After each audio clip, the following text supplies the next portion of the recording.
I called it, guys. I knew it. I knew it. They were looking to knock Donald Trump off of the ballot. I've been telling you. I've been telling you for about a month now that they were planning on indicting President Donald Trump over this January 6th nonsense. The plan is to not just indict and convict Donald Trump in DC, folks. No. That's just step one. Step two is to take that conviction, parade it around in every single one of these 50 states, and strip him from that ballot. They are preemptively meddling in our elections. This is a two-track plan to stop Donald Trump from winning the election. This is an unconventional attack, war. It's unconventional war against the American people. We are not in a republic anymore. We are living through regime politics. This is the part of the movie you are in. This is the part of the movie where they try to take out the good guy. I feel like I'm living in a movie. So understand what part of the movie you are in. If they strip him from the ballot, that might lead, and I'm not afraid to say this, it might lead to a 1776 situation. It's going to tear the country apart. It's insanity, and they are willing to go through this insanity just to stop a guy from being able to stand in a legitimate, free, and fair election. I know you've been paying attention because you watch the show. You can watch the show on Facebook, YouTube, Twitter, Instagram, Rumble. We're everywhere today. And speaking of elections, I have a very special guest in studio today. Her name is Joanne Knipmeyer. Now, Joanne, she works with Cirrus, Illinois, and she serves alongside McLean County, Peoria, Champaign Republican parties. One of her key roles is working with election operations and volunteers as precinct committeeman trainer. So she is working with the precinct committeeman trainer. So I'm very excited to have Joanne in studio with me. Joanne, thanks so much for joining me. Absolutely. I'm so excited. So let's talk about it. First of all, let's break it down to the basics here. What is a precinct committeeman? A precinct committeeman, in my opinion, is the most important political position someone can hold. It is the door-to-door, in your neighborhood person who connects people to get out to the polls. Okay, so let me try to understand precincts. So a precinct committeeman, this is like essentially a neighborhood, and you live in the Randolph 3, precinct 3 in Hayworth area, right? And you're Correct. currently a precinct committeeman. So what does the day-to-day kind of look like, I guess, of a precinct Sure. committeeman? So I will tell you, in prior years, people would see this as a 2-time a year get out right before the vote. In order for us to maintain the conservative values that we love, we need to be out here doing it more frequently. So as we're training new PCs, we're giving them things to do every single month. And the idea is to be the presence in your neighborhood that when you're going down the street, people say, I know what to ask her because she's going to tell me who's on my school board. She's going to tell me who's my local officials. She's going to be connected to those worlds of who's running, who serves as our public servants, who are elected officials. So in my neighborhood, that is going out, calling people if there's concerns or things coming up. So in the event of, the recent Hayworth school board situation or the school teacher situation, immediately reaching out to my own people in my precinct to say, are you aware? Do you have concerns? What can I help you with? Yeah, well, there's this push, and I think that these people, and later in the show today, folks, you are going to want to tune in. And if you're watching on Facebook Live, YouTube Live, Twitter, give me a smash on that like button, please, and share this out with your normie friends because they need to know what a precinct committee person is. There is no election if we don't have them. We aren't even playing. We're going to be playing checkers. We're not even playing checkers if we don't have precinct committeemen. Exactly. They're playing chess. So later in the show today, I am going to be talking about the gassing of Illinois. So they're looking at putting in some sort of carbon pipeline here in Illinois. And there's only like one other one, I think, in the nation. And that other one caused like 60 people to be hospitalized from carbon dioxide poisoning. And These people lived a mile. Look it up. It was called the gassing of Satarsha or something like that, and it's a carbon pipeline in Mississippi. And what these people do, what the globalists, what the Democrat Party, they are out organizing us, but Correct. they don't outnumber us. They are out organizing us. So what they do, they go to the local level, and it's all being debated in, believe it or not, this carbon pipeline, which is kind of a big issue, right? It's going to be this huge pipeline stretching for miles. I think it's about 70 miles long. It's going to cut through Hayworth, Atlanta, Lincoln, Springfield, maybe possibly down to Decatur. And it's all being debated out in Lincoln or in Livingston County Agriculture and Zoning Committee. And that's how they're doing it. But it's amazing because they're organized. They get the non-government organizations to be behind them and to get behind them. So this is the first step of organizing. Real quick, there was a Turning Point Action summit, and there were people out there. And this one lady, and Charlie Kirk talks about precinct committee people all of the time. This one lady out at the Turning Point Action Summit was talking about how she's excited to get people signed up as a precinct committeeman. Let me play this clip real quick, and then we're going to talk about how you can sign up to be a precinct committeeman. Absolutely. Here we go.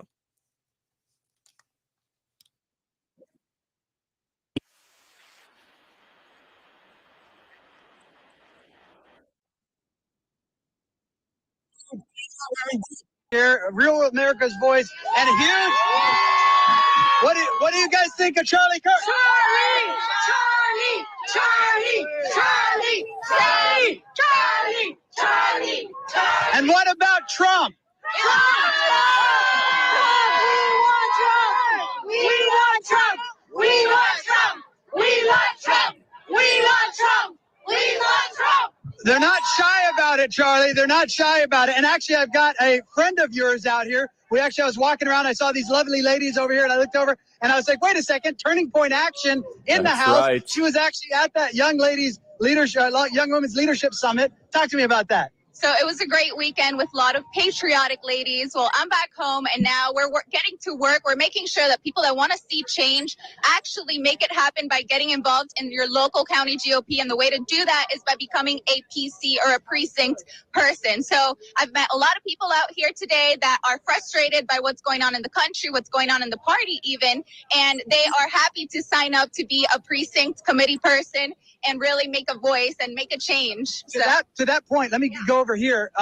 So there is a national movement happening. The point of that clip, folks, was to show you that there is a national movement to almost create what I would like to call them freedom bubbles of precinct committee people. So Joanne Knittmeyer, she's joining me here.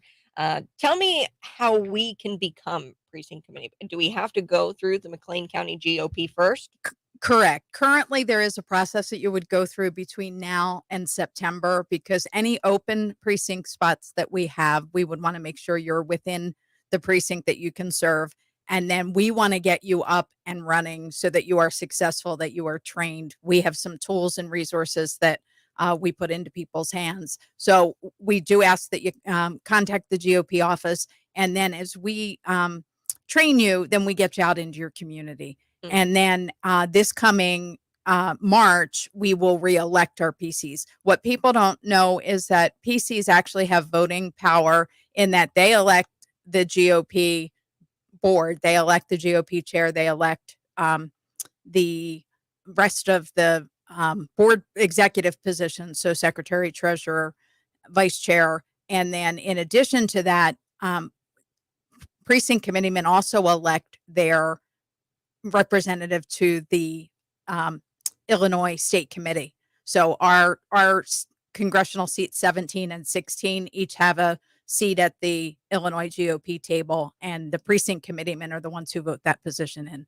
Oh, wow. And, you mentioned tools, resources that the GOP gives you. What does a training session? So pretend like you're training me right now. Sure. So part of it is one, just even identifying who is in your precinct, what are the boundaries, which is really important because this year they are changing. We have added With the growth in McLean County, we have added 11 new precincts in the outlying areas and 9 new precincts within the Bloomington Election Commission. So we definitely need more precinct committeemen.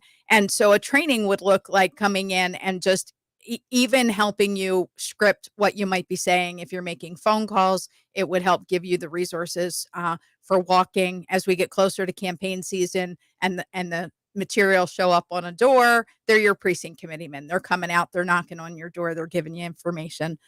So we would utilize training in what to put in a packet that you might be leaving, as well as information you might communicate. We also have a great application that people can use on their phone. So when they're walking a precinct, it maps out who their very next house is that they want to go visit.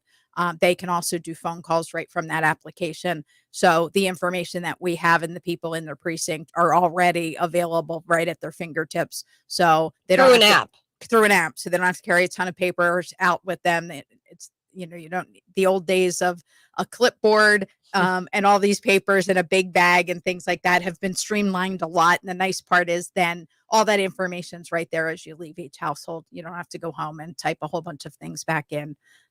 So it allows us to know who's living, at a household when I go up and knock at a door, I know who's there. I can start that conversation right away. So Before we take the break, folks, one thing that I wanted to ask Joanne was, hey, what is Cirrus, Illinois? Cirrus, Illinois is an organization whose goal is to turn Illinois red. And they do that by resourcing local GOPs at a county or a township level with these types of resources. So we provide a customer resource management system that allows the GOP to keep all of their information and data in one place. Because when you have 142 PCs, if everybody's doing their same thing, then when it comes time to say we have a presidential candidate coming in for a rally, by unifying the data in one place, then we get to contact everybody at one time. In addition to that, we resource a strategy and a template along with a key piece of our information is that in McLean County, to keep conservative, we have a victory number. And that victory number would be getting 6,780 more people out to vote in the conservative realm, more than we currently do in general elections. If we are able to pull those voters out, then we are able to change the dynamic and keep our conservative values. When we only have a 35% turnout at an election, it's easy to find those 6,700 if we have PCs on the ground that are able to get out there and get the word out. All right, folks. Well, we have to take a quick break. Joanne Knippmeyer, thanks so much for joining me in studio. I'm so excited. Do it right now. How do we find out more information? Somebody feels so empowered by your message today about precinct committeemen. How do we become a precinct? What website do we go to? You can go to the McLeanCountyRepublicans.org website, or you can reach out and you can call. One of the best numbers is 812-307-8787. There you are, folks. And we're going to be back talking with Erica Reynolds, our McLean County State's attorney, about the Safety Act. Yes, the purge law. It's here, folks. The Supreme Court ruled on it. And Joanne, she's giving me that look. She's like, oh, gosh. Yes, they only have a couple of months to really implement the changes. So we're going to be talking with Erica Reynolds about that here on the other side. You won't want to miss it. This is The Morning Buzz.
Wow, oh wow. Actually, joining me a little bit later is going to be Joanne Knittmeyer because we have a few more things that we want to talk about, specifically how you disseminate information in an age where the news media just won't talk about it.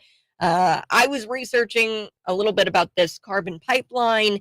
It's a carbon capture pipeline where they take carbon from all kinds of states in the Midwest and they funnel it into Illinois. And essentially, what they're going to be doing is gassing you out, the Illinoisan. We have like a couple other ones, and look this up: the gassing of Satartia and Mississippi. They did the same thing essentially, and 60 people hospitalized. And they want it to come right here into your backyard, Atlanta, Springfield, Decatur. They're looking at 2 carbon pipelines, and they want to gas you out. They want to kill you. They want to kill you. So, we're going to talk about the importance of disseminating information as a precinct committee person in becoming a precinct committee person. Also, a little bit later, you guys are going to want to stick around because country megastar Jason Aldean, he's triggering all the right people with his new anthem. It says, "Try that in a small town." That's what he says in the song here. I'm going to play the song for you. I can't believe it's CMT actually coming out and uh, they canceled him. They're canceling Jason Aldean's new controversial anti-woke video, but the singer, he's refusing to back down. So I'm excited to talk about that. Plus, Eric Swalwell, our boy, he asked a reporter if she wanted to be strip searched and says that it can be accommodated. That, my friends, is sexist and disgusting.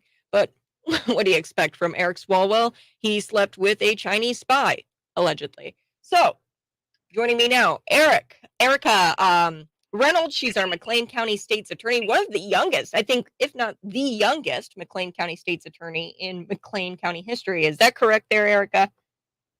That's what I've been told. That's what I've been told. I love it. She's good. She's a good one. So yesterday we were talking a little bit, and you sent me a text, and you said, as prosecutors, we took an oath to uphold the law. And of course, we're talking about the Safety Act, i.e. purge law, even if we find it to be disappointing. As a party to the lawsuit and a member of this community, I remain steadfast in my original concerns for the safety of the community and the lack of consideration for crime victims and victims' rights. So explain to me what you're dealing with as a McLean County State's Attorney now that the Illinois Supreme Court has upheld the Safety Act. And I got a couple of other questions too. So the lawsuit that we had filed was a facial challenge to the lawsuit. So there's 2 ways to challenge the constitutionality of a law. And one is a facial challenge where we are indicating that it is unconstitutional across the board. And then there's another way to attack a lawsuit, and it's, to attack the constitutionality of a law. And that's by attacking it as applied. So now that the court has determined that it is facially constitutional, we're going to move into the next phase where any defendant who is harmed by this law can challenge it constitutionally as applied to them specifically. So you've heard of other states that have attempted to do laws like this to change their bail system. There have been appeals on behalf of defendants who are harmed by it. And I don't quote me on the number, but I think it was in New Jersey, they had 13 to 15,000 appeals the first year across the state by defendants who were harmed by their law, which wasn't as aggressive as our law. And that's what we anticipate happening here. So locally, we will deal with defendants essentially using the arguments that we made, indicating that or claiming that the law is unconstitutional as applied to them. And there's a scenario in which we will start moving through this law within the next year, and the courts will indicate it is facially constitutional, but it's unconstitutional as applied to certain individuals. And that will be a little chaotic. And what the fallout looks like, we don't know yet. Yeah, well, they're almost like putting their own foot in their mouth with deeming this unconstitutional, because now what you're going to be inundated with are all these separate cases of people feeling like their constitutional rights were taken away from them, both defendants and victims, right? Well, one of the problems that remains is the recourse that a victim has. So based on case law that we have seen, and in the past, I have appealed on behalf of victims' rights in a predatory criminal sexual assault of a child case.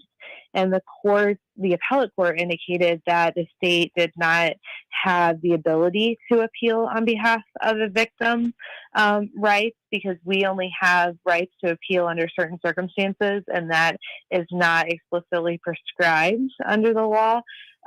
So we are in a scenario now where it may be a situation where victims have no recourse. And so essentially they have rights without any recourse if somebody were to violate those rights. Wow. Wow. And one thing I did want to make sure we clarify, now the Illinois Supreme Court, did they, in its entirety, the Safety Act. So I remember when the whole like murder, I think it was second degree murder, arson, these things were non-detainable offenses.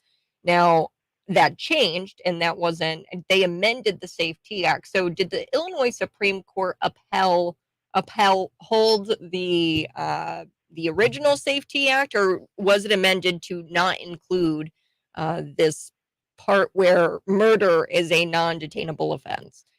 So they analyzed it under the most recent passage of the law. And so they analyzed it with all of the changes that were made. Okay. Okay, that's important, because then I was like, oh boy, what if, somebody commits arson? I mean, you guys can still detain people on felonies, correct? Some felonies, yeah. Oh, wow. That's rough. I mean, what I think is going to be more problematic is, something that's more common is domestic violence. And one of the things that was, that was a hot button issue back when everybody was running for election, and what was told to society was that if a victim safety is a concern, that the judge will always be able to take that into consideration, and that is patently false. The dirty little secret of this entire thing is that this law gave the prosecutors more power than we've ever had before. So when we sued, we were essentially asking the courts, please don't allow us to take this power from you, court, because that's essentially what the legislators have done by setting the law up this way. And what I mean by that is, let's say in an extreme situation, let's say that there, is a serial killer that we identify, and we are, the police arrest him for, multiple murders across the county, and the state, for whatever reason, the prosecutors elect not to file a petition to detain. There's absolutely nothing the judiciary can do about that. And so that person will not be detained. The only time that a question of whether or not they should be detained is triggered is when we file that petition. So this gave us, the Safety Act gives us a ton of power that we've never had in the past. And so that, it could be problematic, because the judiciary can't do anything under those circumstances. And, on a more simplistic form, one of the issues we had was when the election was going on, domestic battery was a hot button issue, and they indicated that, victim safety is always a consideration. But during the lawsuit, the defendants, the government, the governor specifically, argued that domestic battery in its misdemeanor form could not be detained because they knew that ran in violation of the Constitution. So there is a scenario in which no misdemeanor domestic battery can be detained, and so that's going to be a serious concern for the safety of victims, and historically, we have a no contact rule that goes into effect anytime somebody is arrested for domestic battery, because we have long recognized that those hours and days after a domestic battery event is the most unsafe period for a victim. And we may not be able to do anything to protect them during that period where their perpetrator will immediately be released. And, I guess. One thing I wanted to ask as well, Erica Reynolds, we're talking with the youngest McLean County State's Attorney. She's doing a great job. And now one thing I did want to ask was, are you, in your experience and in your expertise, expecting or anticipating a rise in crime? And have you seen a rise of crime? I know we've talked about that before over the past year, couple of years or so. Have you seen a rise in crime? Are you anticipating a rise in crime with this? And how is the state's attorney's office going to combat that? So, it's no secret that we've seen a rise in gun crime across our county, across the state. We're going to have issues with repeat offenders, that we're going to have problems, curtailing that. And sometimes the best thing for defendants is kind of putting them in timeout in the jail and giving them an opportunity to get, refocus that this isn't the life that they want to lead. And sometimes, the worst thing for them is allowing them out and having them rack up multiple offenses. And there's a scenario in which that happens. We have a really good judiciary locally, though, and a lot of this is going to be up to interpretation. So there are going to be some counties that are significantly negatively impacted by this because the judiciary takes, a less conservative approach in how they're, reading the statute. But locally we have the judges. So I'm hoping that we will be able to, be creative in our arguments, be able to detain people. It's frustrating because it's simply not just a question of the safety of the community if you're listed under one of these detainable offenses. But then there's another caveat that goes along with that, where we have to argue that no set of mitigating factors can reduce your likelihood of reoffending. And that can be a high burden, so it depends on how the judiciary interprets that. But I have confidence that locally, because of the judges that we're in front of, and the system that we have built with the police officers that we have, that we're going to be able to protect the community in the best way possible under the system.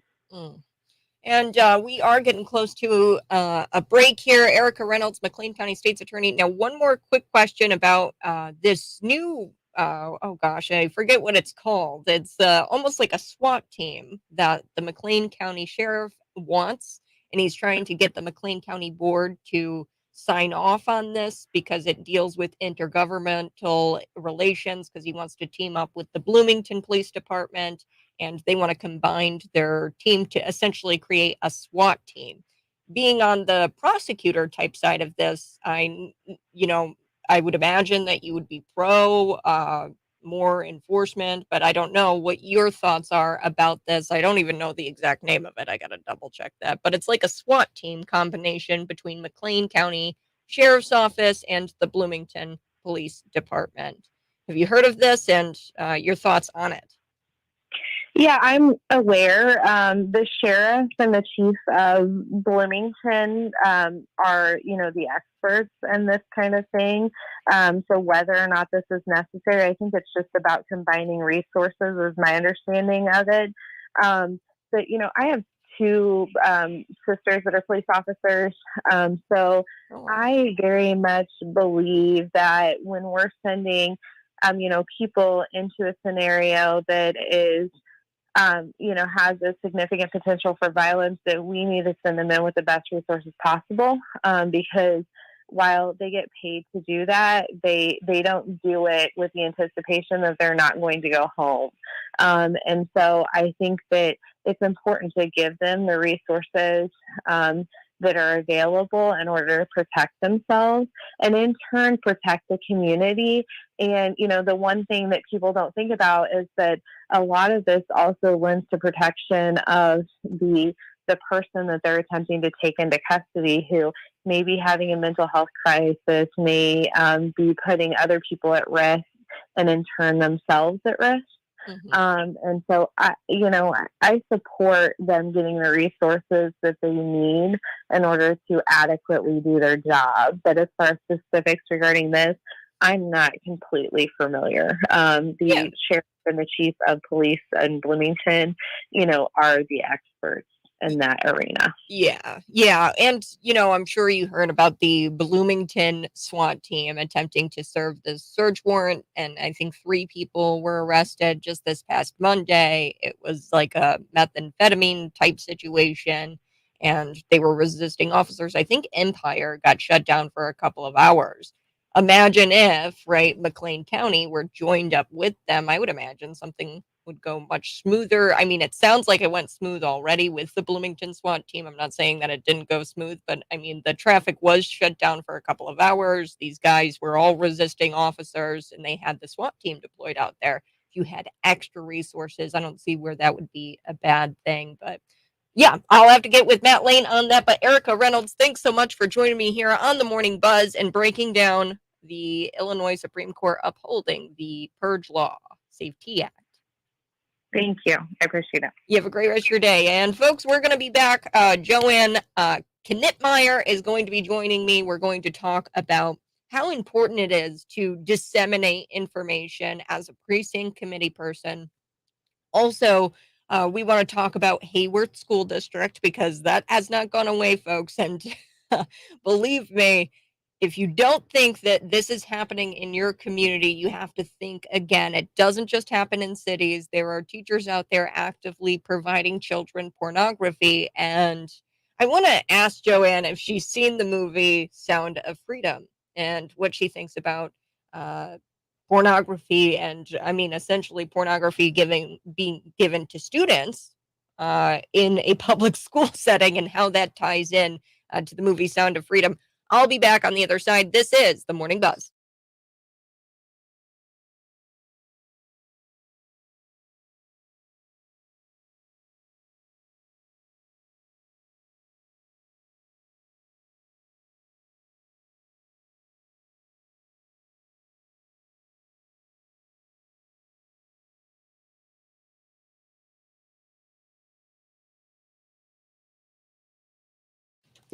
Hey, live streamers, if you're watching right now, go ahead and smash that like button and share this video out with your normie friends.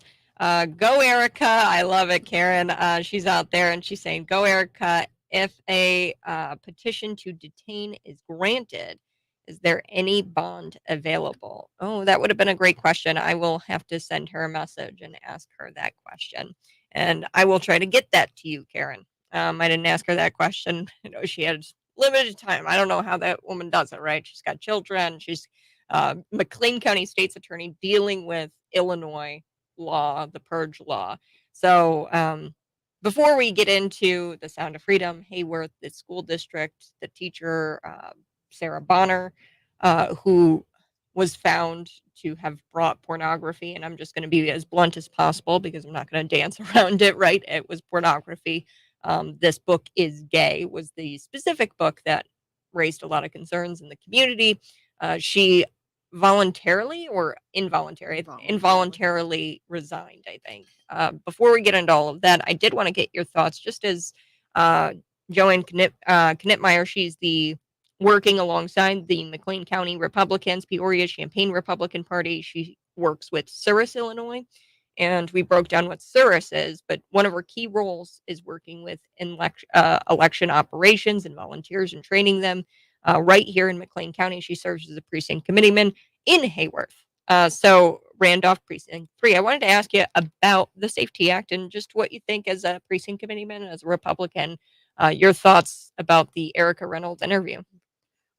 I was glad to hear from her because I think she pointed out that there are still some ways that we can try to look at the constitutional effects of this and still have a footing to maybe try to go after this a little bit more. And I think that's important because even as she was speaking, she addressed it a little later, but my immediate question was, so does that mean a domestic abuser gets to go right home? Right. And that protection question, it really is still in question.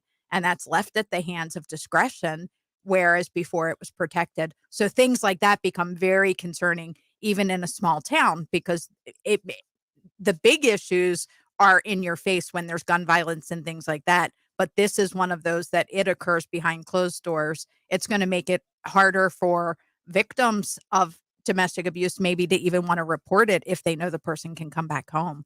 So Yeah. like for me, those things are concerning. Yeah, and that's my whole thing too. In the state of Illinois, we've got Governor J.B. Pritzker out there, and I mean, I thought he was a champion of domestic victims, and we have the Victims' Rights Act, and you would think that they would be pro-victim, but this is definitely not legislation, law. Now, this is not law that is pro-victim. Yeah, and if you can have a domestic abuser just run free after the fact that you report it, I mean, is it even worth You're not going reporting? to report it. That's exactly. They're going to be more afraid to report it. Is my concern. Yeah. So, but as you're involved in your local community and know people, they may be the resources that communities can start building back up. But we have to be present in our community. Yeah, and you deal with campaign, you see it in campaign contributions. Now, there are 2 judges that sat on the Supreme Court, and they each received $1 million from Governor J.B. Pritzker, and they were recently elected to the Illinois Supreme Court.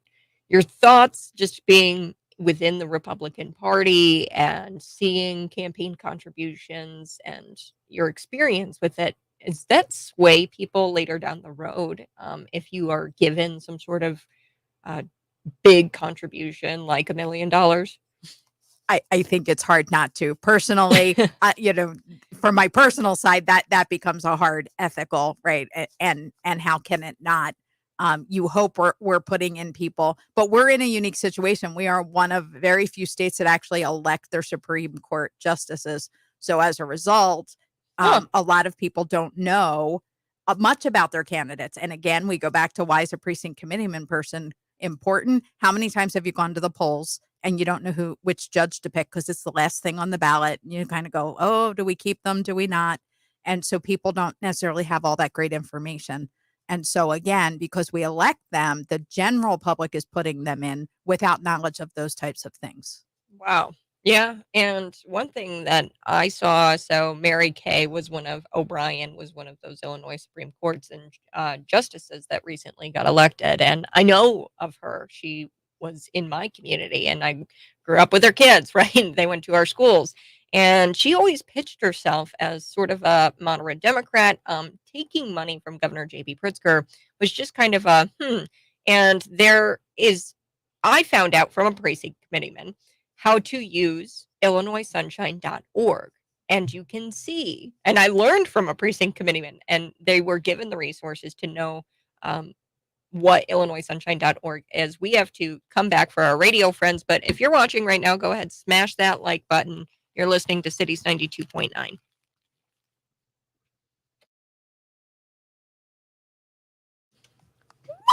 Hey, good morning. This is the Morning Buzz. And wow, what an explosive interview I had with McLean County State's Attorney Erica Reynolds. Basically, what she's saying is, I'm sticking to what I had said previously about the Safety Act. She was in the fight of trying to get the Safety Act dismantled. So this is something she said to me. As prosecutors, we took an oath to uphold the law, even if we find it disappointing. So there's nothing really that they can do at this point, because you can't. It'd be the same thing that you're going against. So say the U.S. Supreme Court, right? And this happened. The U.S. Supreme Court, they were against abortion and blah blah blah, or they not against abortion, but they left it up to the states, right? If all of the states decide, or if the FBI said that you know what, we're not going to enforce that law, and we're not going to give it up to the states, and we're going to make sure that this is a federal law, and we're going to go after states that make abortion laws, like you can't abort a baby at 6 weeks. Right, they're not going after the state of Tennessee. I think was recent. They passed a heartbeat bill or something like that. You can't go after states for doing that, because you have to uphold the U.S. Supreme Court ruling and the overturning of Roe v. Wade. So she says, as prosecutors, we took an oath to uphold the law, even if we find it to be disappointing. As a party to the lawsuit and a member of the community, I remain steadfast in my original concerns for the safety of the community and the lack of consideration for crime victims under the Safety Act provisions. Even under those provisions, the McLean County State's Attorney's Office will do everything in their power to best serve the citizens of McLean County while protecting victims' rights. So she said it. She goes, I'm going to have to try to get creative. And that's what she is going to have to do now that this purge law has been upheld by what I believe to be a biased Supreme Court. And talking with me this morning, Joanne Knitmeyer, and we were kind of talking about the Safety Act a little bit and these judges. So how does that play a role? The precinct committeemen, how does that play a role in disseminating information about candidates like an Illinois Supreme Court justice? Absolutely. So Kat and I were talking, and one of those things, when you go to the polls, how many times has there been a judge on the ballot and you stand there and say, I know nothing about them, or do we retain them? Don't we retain them? A precinct committeeman is someone who can help answer those questions. Hopefully they're also doing their homework and they have that information, because in Illinois, we are in that unique situation where our Supreme Court justices are elected positions. Not every state has that. And a lot of people don't research or don't know much about those candidates. And so having an informed precinct committeeman who can help you understand who somebody is or why you should or shouldn't consider them aligning to your values is really important. And so that PC becomes the news broadcaster to people when it's like, there's vote for 3 people. Well, which 3 do I vote for out of the 8? Yeah. And so they can help narrow those choices. They can help it be informed and give you that information. Well, we're living in a biased media age. And the thing about a precinct committeeman, you almost have to think of yourself as an information disseminator. And I didn't know this. IllinoisSunshine.org. I tell you guys about this all of the time. I do my research and I type in the names of everybody on my ballot. I find out who's on my ballot, and I type in the names of everybody on my ballot, and I find out who's donating to their campaign. I find out where they come from, who they are, and I do social media research. I look at their old posts. I screenshot old posts that I find offensive to my ideology and to my politics, and I bank them. And I have files for each and every single one of the candidates. We're your election headquarters, and we want to do the best in disseminating information behind this microphone, but we're just one broadcast, right? And you need precinct committeemen out there. And if you want to be a part of broadcasting real information about people like Mary Kay O'Brien, who took $1 million from J.B. Pritzker and recently got elected to the Supreme Court, you don't think that she's going to, I don't know, rule in favor of J.B. Pritzker in this court ruling regarding the purge law? He was listed as a defendant in this case.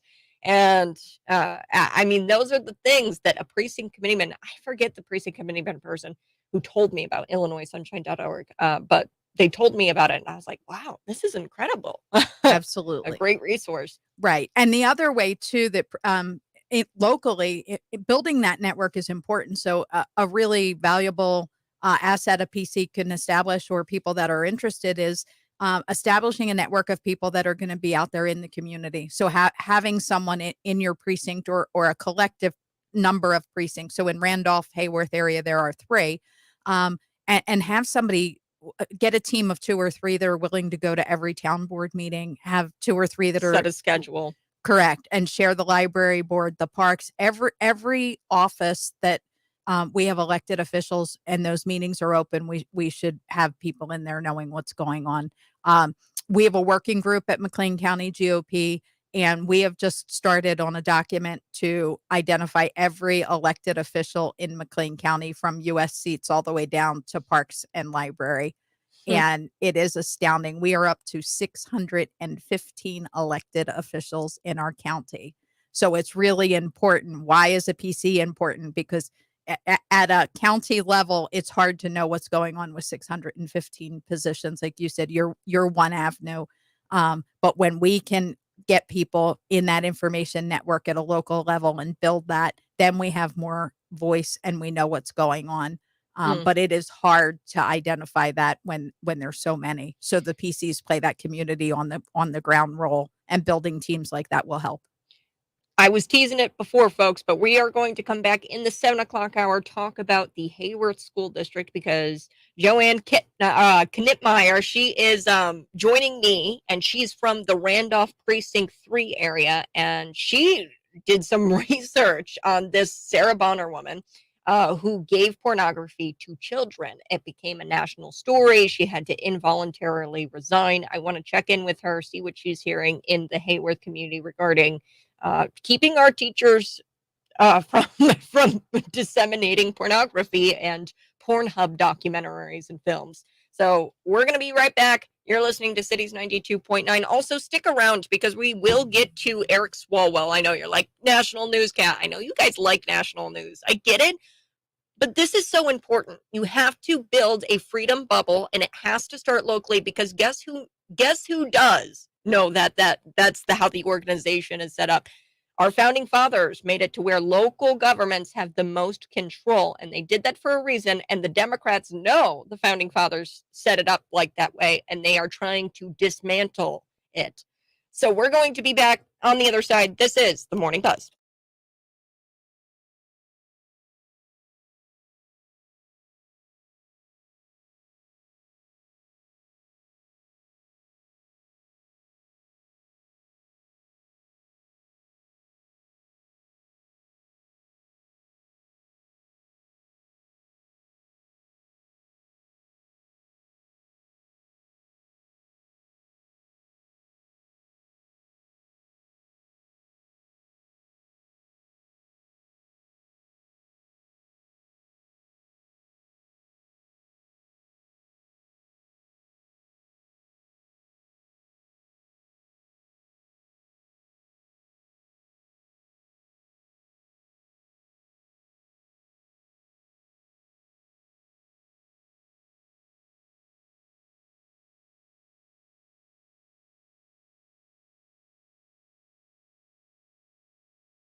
All right. I've got about 30 seconds here. We are wrapping up the 6 o'clock hour. We're going to be back in the 7 o'clock hour. Now, Karen from Back the Blue, she says, if a petition to detain is granted, is there any bond available? And Erica Reynolds getting back to me saying no, but our clock starts and we only have 90 days to try them instead of 120 unless the defense asks for a continuance. They control the clock like they do now. So I'm going to unpack that here on the other side.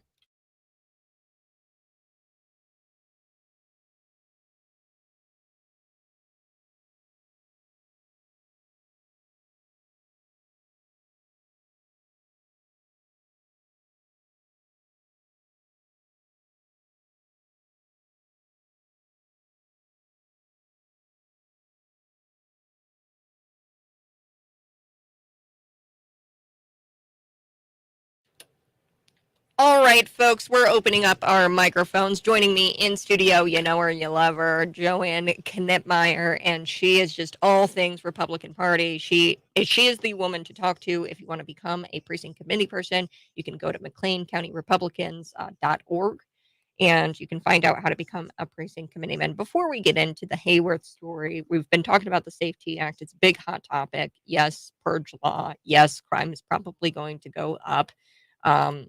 Because if you look in the jail, and I remember when I visited the jail, toured the jail, they told me that probably about 90% of the people in there, it's reoffending, reoffense.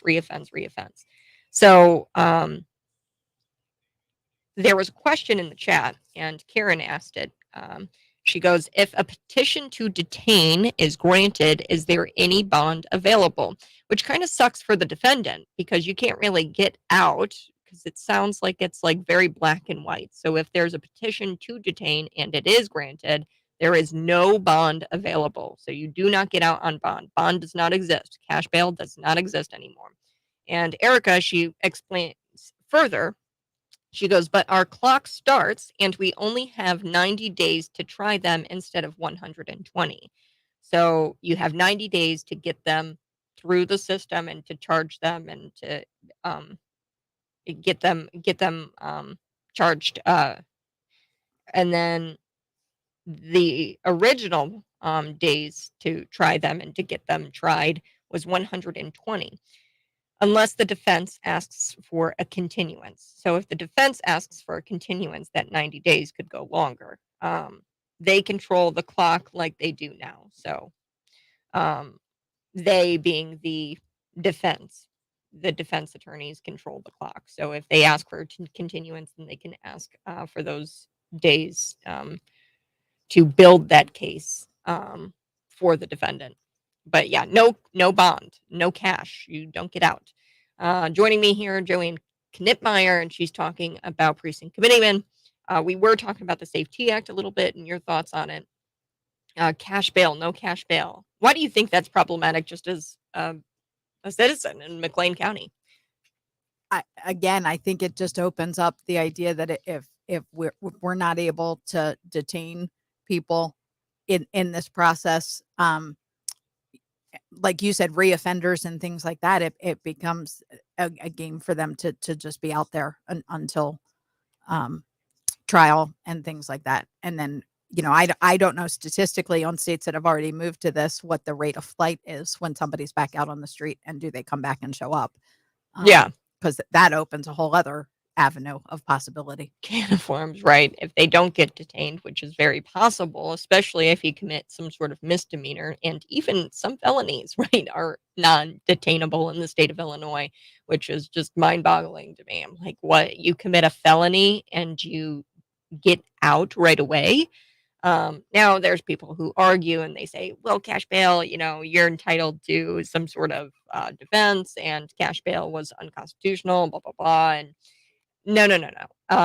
We have to have some sort of system to keep violent criminals behind bars so that way they don't go out there and offend. I mean, if you go and commit murder, right, and you are non-detainable, which might happen because it's all up to the prosecutor. It's not up to the judge to decide if you are non-detainable. So the prosecutor can decide if you aren't able, you're not going to be detained, and you go out there. I mean, what's stopping you from murdering somebody else? At that point, like, you're already caught by the police. You're already caught by law enforcement. You have to go through this trial or whatever. And they just let you out without any kind of bond, bail, holding you there. I mean, it's just, it's wild to me. It's wild. I mean, we had somebody in Bloomington. He fled and he had an ankle monitor and he killed somebody. And he was supposed to show up for his court date, but he made cash bail. So that was an instance where people were like, oh, well, cash bail doesn't work. See, he made his bail. Guy had to pay like $2 million to get out. Like, most people don't have that, right? I don't know what this guy's situation was, but most people don't have that. And that would be some sort of barrier to not allow murderers to go out and reoffend. The higher your bail, right? And the judge could determine that, our judicial system could determine, hey, this guy's bad news. Let's set his bail at $1 million. We're going to be back here in just a second, folks, and we're going to talk about Hayworth, Sarah Bonner. I'm going to pull up that news story. Joanne Knitmeyer is going to talk with me about that, being that she's from Randolph Precinct 3 and how her precinct committeemen are addressing it and disseminating information about it. So keep it right here. You're listening to Cities 92.9.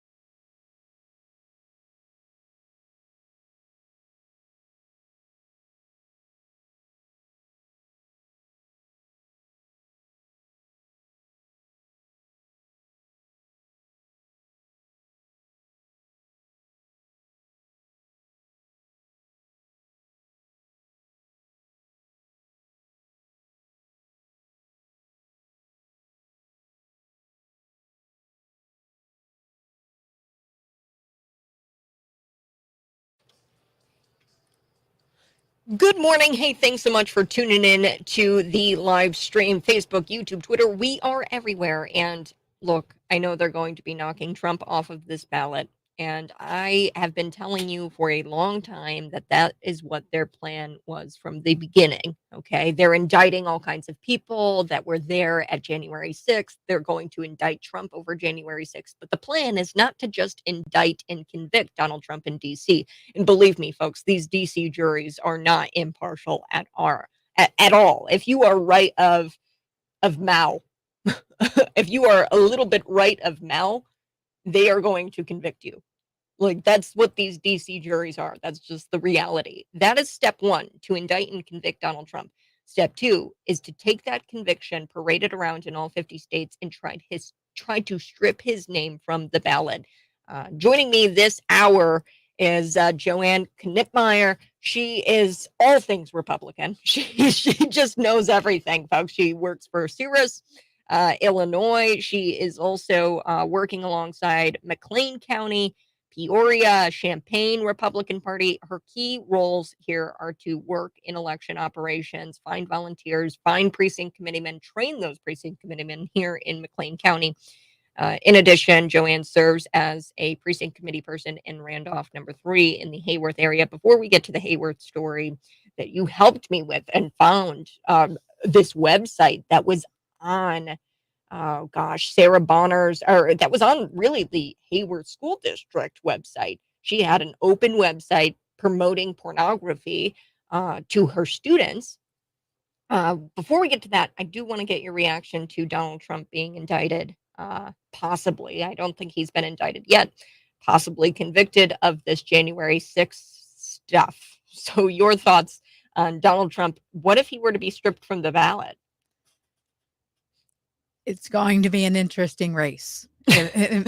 that just especially after this weekend, when you watched our young millennials and the young college students at Turning Point, and their interest and their they were charged by Charlie, get involved, right? And so if those droves of young people come in, it is going to prove to be an interesting election. I think there's going to be some tumultuous times when that happens, because people will see that we are in times where we are now taking a political war into legislative realms. And so that's a whole different outcome than we've ever had before.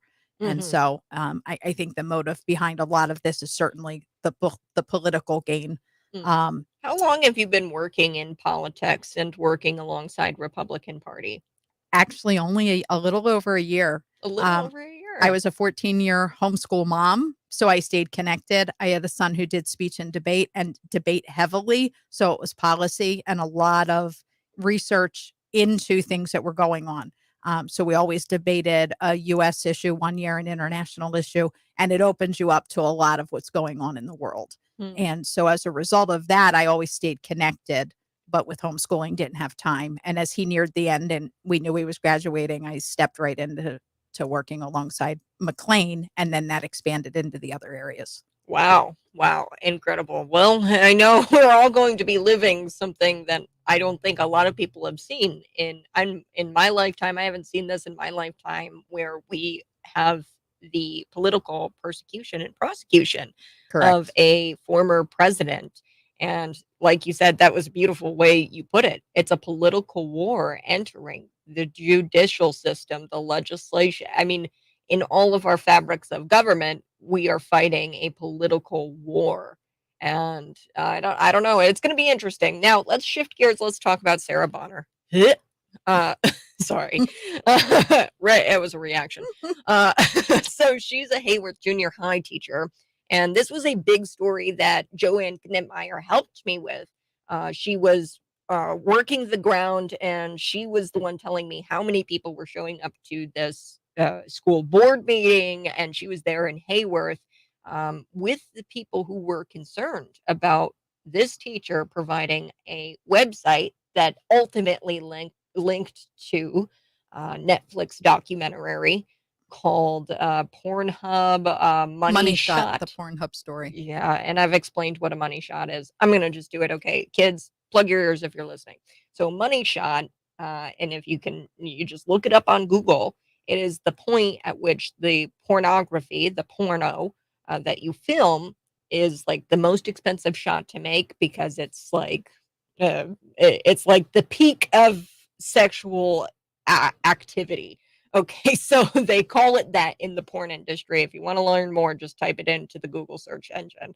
But that is the name of the documentary. So then that's all you really have to say. Right. Okay, that's all you really have to say about this film. I watched a little bit of it, and the intro in and of itself was super inappropriate for somebody of the age 12, 13-year-olds. I think had access to this. Junior high kids, 8th grade. So tell me about what the atmosphere is like in Hayworth currently. How are parents being proactive in making sure that this doesn't happen again, where kids are exposed to sexually explicit material? Well, I would love to say that everybody's really engaged, but unfortunately, just because a teacher is now not in the system doesn't mean we still have to keep our eyes open. So unfortunately, some of this has slowed down, and I think we're setting ourselves up to be in a similar situation if we don't engage at the local level, if we don't have parents that are willing to step up and go to those meetings and broadcast those messages. Because what happens is every intersecting point, you may not realize what's happening. So what's happening on the school board, but what's happening on the parent teacher, what's happening in the library.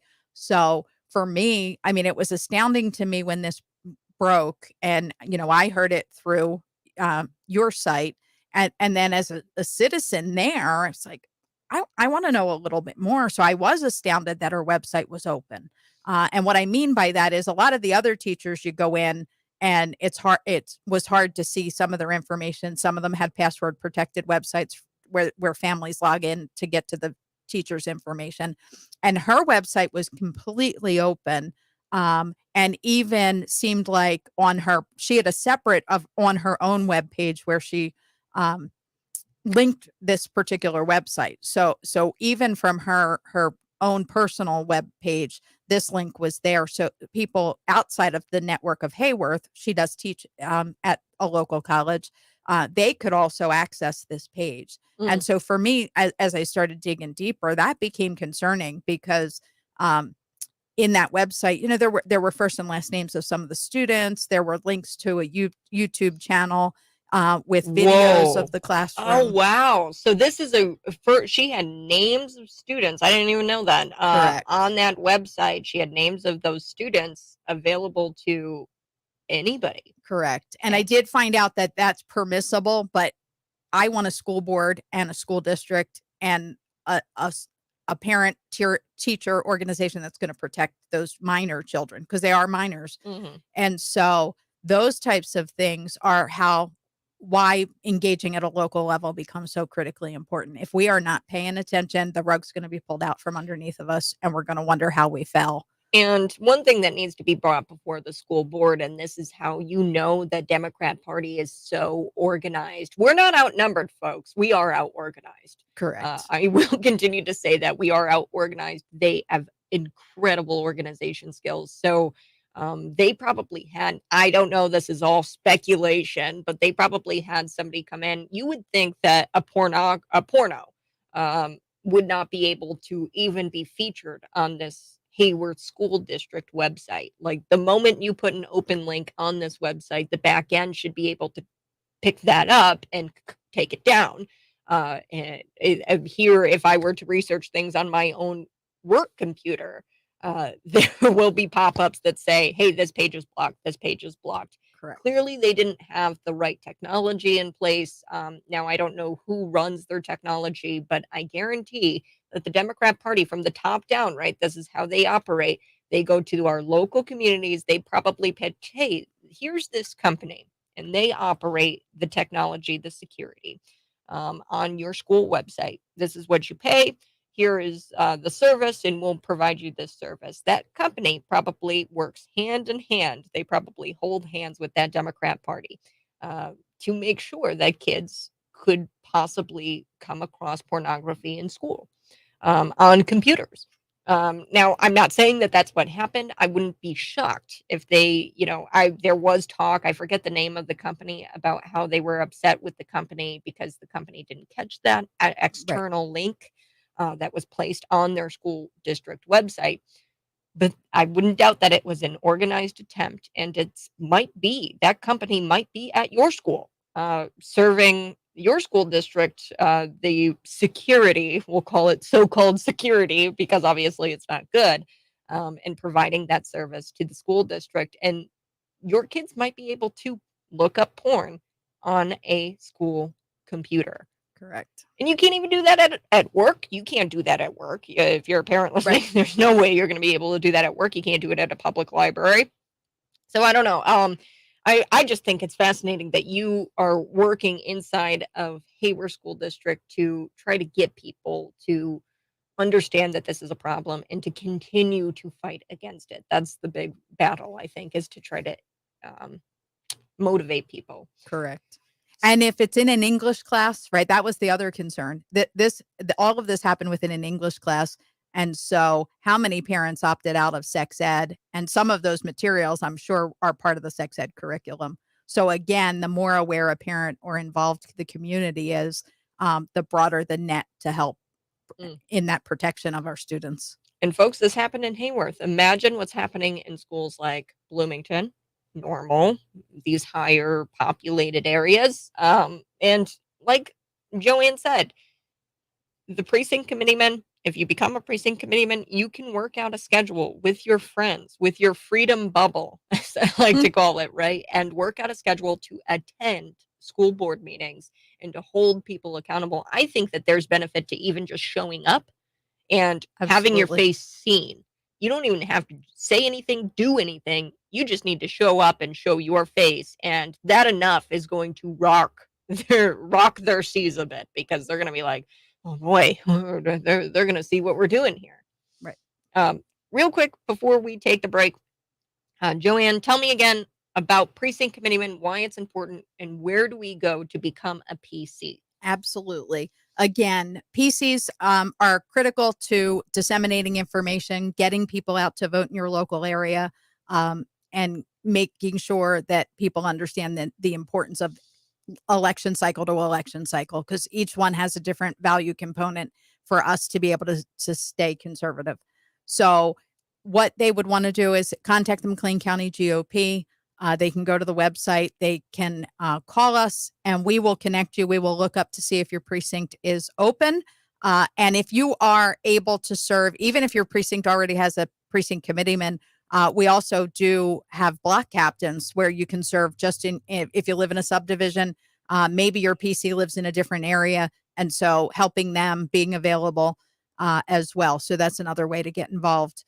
And so, and again, once you give us a call, we put you, we'll meet with you. We'll go over what the goals look like for the year into that election cycle, and then we'll train you and we'll get you up and running. The coordinates are McLeanCountyRepublicans.org, and phone number again, Joanne. Best number for now would be 812-307-8787. That would get you right to me. All right, folks, we are going to be moving along here in the 7 o'clock hour. What are we going to be talking about? Eric Swowell, he's asking a reporter if she wants to be strip searched. Well, that's sexist there, Eric. He says that he asks her, do you want to be strip searched? And then he says it can be accommodated. That's so wrong on so many levels there, Eric, but I'm not shocked. You did sleep with a Chinese spy. Oh, I can't say definitively. Allegedly. All right, I'm going to be back with that story here next on The Buzz.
McLeanCountyRepublicans.org. Those are the coordinates, folks, to become a precinct committee person. I was talking with Joanne through the break here, and Joanne Knipmeyer, she is all things Republican. She works alongside the McLean County Republicans, Peoria County Republicans, Champaign, and we were talking about these solar panels. So we found out, Cities 92.9, exclusive interview with a Tesla whistleblower who found out that there are defective connectors in solar panels produced between 2015, 2018, sometime around there. There's been no recall issued. The company, look, doesn't have to issue any kind of recall. They don't have to perform ethically because it's baked in the cake, folks. These companies don't have to serve you. Yes, it's an ethical problem. And this whistleblower, his name is Stephen Hinks, he's been bringing forward this ethical issue to departments and U.S. Department of Consumer Safety and Products, and they aren't listening to him because Tesla is above the law. Okay, these big companies, corporations, they're above the law and they have it in place to where they can set schools on fire because that's what happened at Olympia High School and Middle School. A school was set on fire because of these solar panels that your school board approved. Don't go after the company. There's nothing we can do there. That's too big. You can't save the republic in one day, folks. What you can do is become a precinct committeeman and make sure people know that your school board approved of solar panels that ultimately could have killed children, burned them. I mean, that is the reality, and I'm not afraid to say it. Do want to talk about Eric Swalwell. We're going to talk about Eric Swalwell asking this reporter if she wants to be strip searched and says that that can be accommodated. Also, country megastar Jason Aldean is triggering all of the right people with his new anthem called Try That in a Small Town. All of this and more ahead on the Morning Buzz. Let's start with Jason Aldean. Let's do that.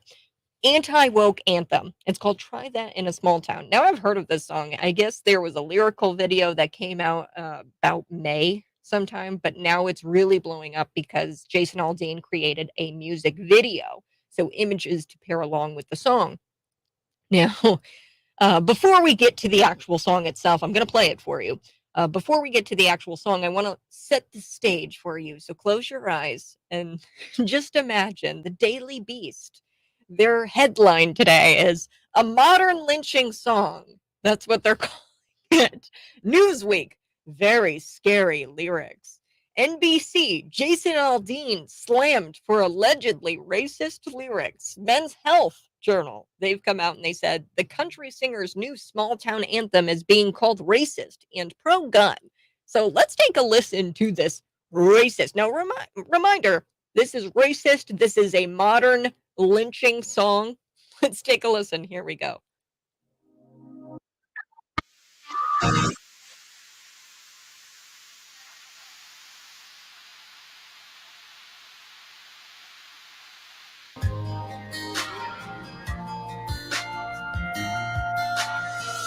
Sucker punch somebody on the sidewalk, carjacking old lady at a red light, pull a gun on the owner of a liquor store.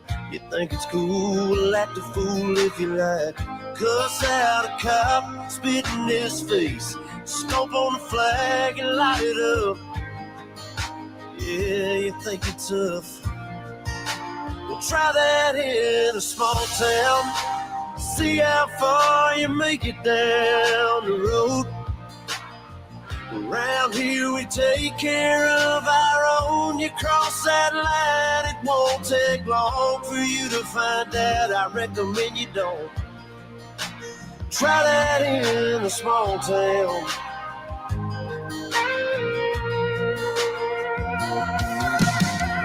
Got a gun that my granddad gave me. They say one day they're gonna round up. Well, that shit might fly in the city. Good luck. Try that in a small town.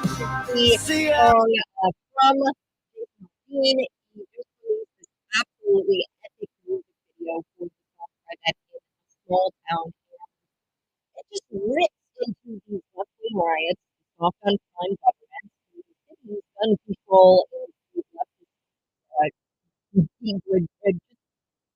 His leftism is degrading our and calls all of that out. Calls out the leftists, who are just destroying our cities, our towns, and I like it because, he says, "Try that in a small town," and we've been talking with Joanne Knitmeyer, this morning here on the Morning Buzz, and I'm actually gonna bring her back on because this is an awesome music video that we've been talking about all morning. Hey, try that in a small town. Try that with people who are precinct committeemen and who are involved in local government.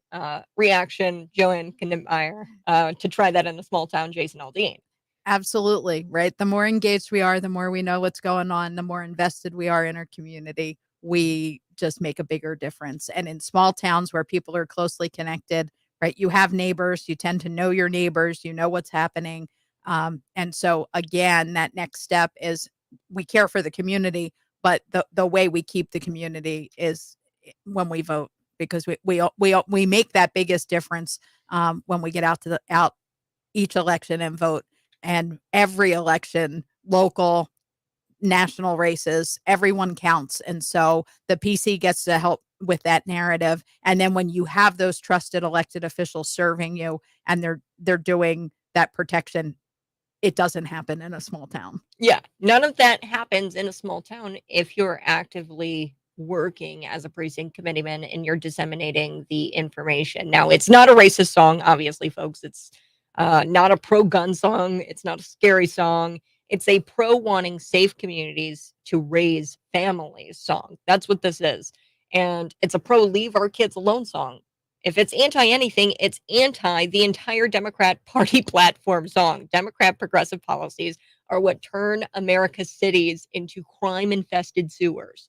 Okay, it is what they want to export to our suburbs, to our rural areas. We're seeing that in Hayworth with this Sarah Bonner. They want to export this progressive policies that create crime, that create sadness, that pervert children, right? That's what progressive policies are, and they want to export that to suburbs, to rural areas like Hayworth, where we enjoy things like our lawn, low crime rates, and the streets aren't covered in human fecal matter. I'm looking at San Francisco and Chicago.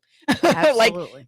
we enjoy our lawn, we enjoy no crime, and some of the outrage from this pro-gun stuff, folks, just to give you some background about Jason Aldean, they're saying that he's pro-gun because he did perform on the stage in the 2017 Las Vegas shooting, the one where 6 years later, we still don't know who did it. Like, we still don't know who did the Las Vegas shooting in 2017. And there are people in America who see tragedies like that and don't want their government to further make it more difficult for them to defend themselves. Right? And Jason Aldean is one of those people. Like, stop taking away our guns to defend ourselves. I've seen things happen. He was on stage in 2017 during this Las Vegas shooting, and people are defenseless at these concerts because they take away their guns. Especially a government that still hasn't even found the guy. So the same government that wants to take away your gun still doesn't even know where that guy is from the 2017 Las Vegas shooting. And then there's people who work in the media, vote for progressives, and they wonder why their cities aren't safe. So to Jason Aldean, I say, hell yeah, brother. Keep it Absolutely.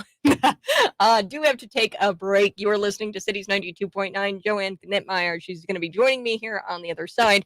A little bit later, we will be talking about the um, Representative Eric Swalwell, because he said something very sexist.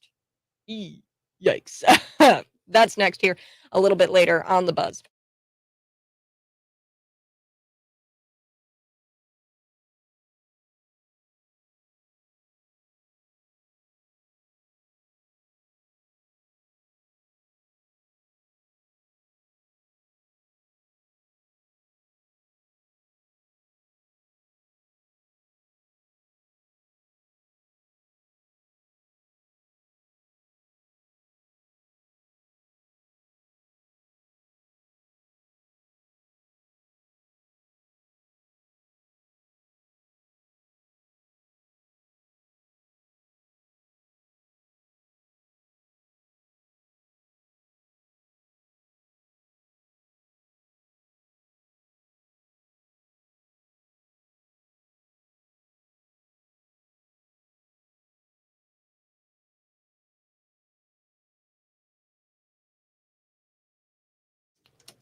Good morning, folks. Thanks so much for tuning in. I so do appreciate it. Now, joining me in studio this morning, Joanne Knipmeyer, and she is trying to get some people to say, hey, become a precinct committeeman.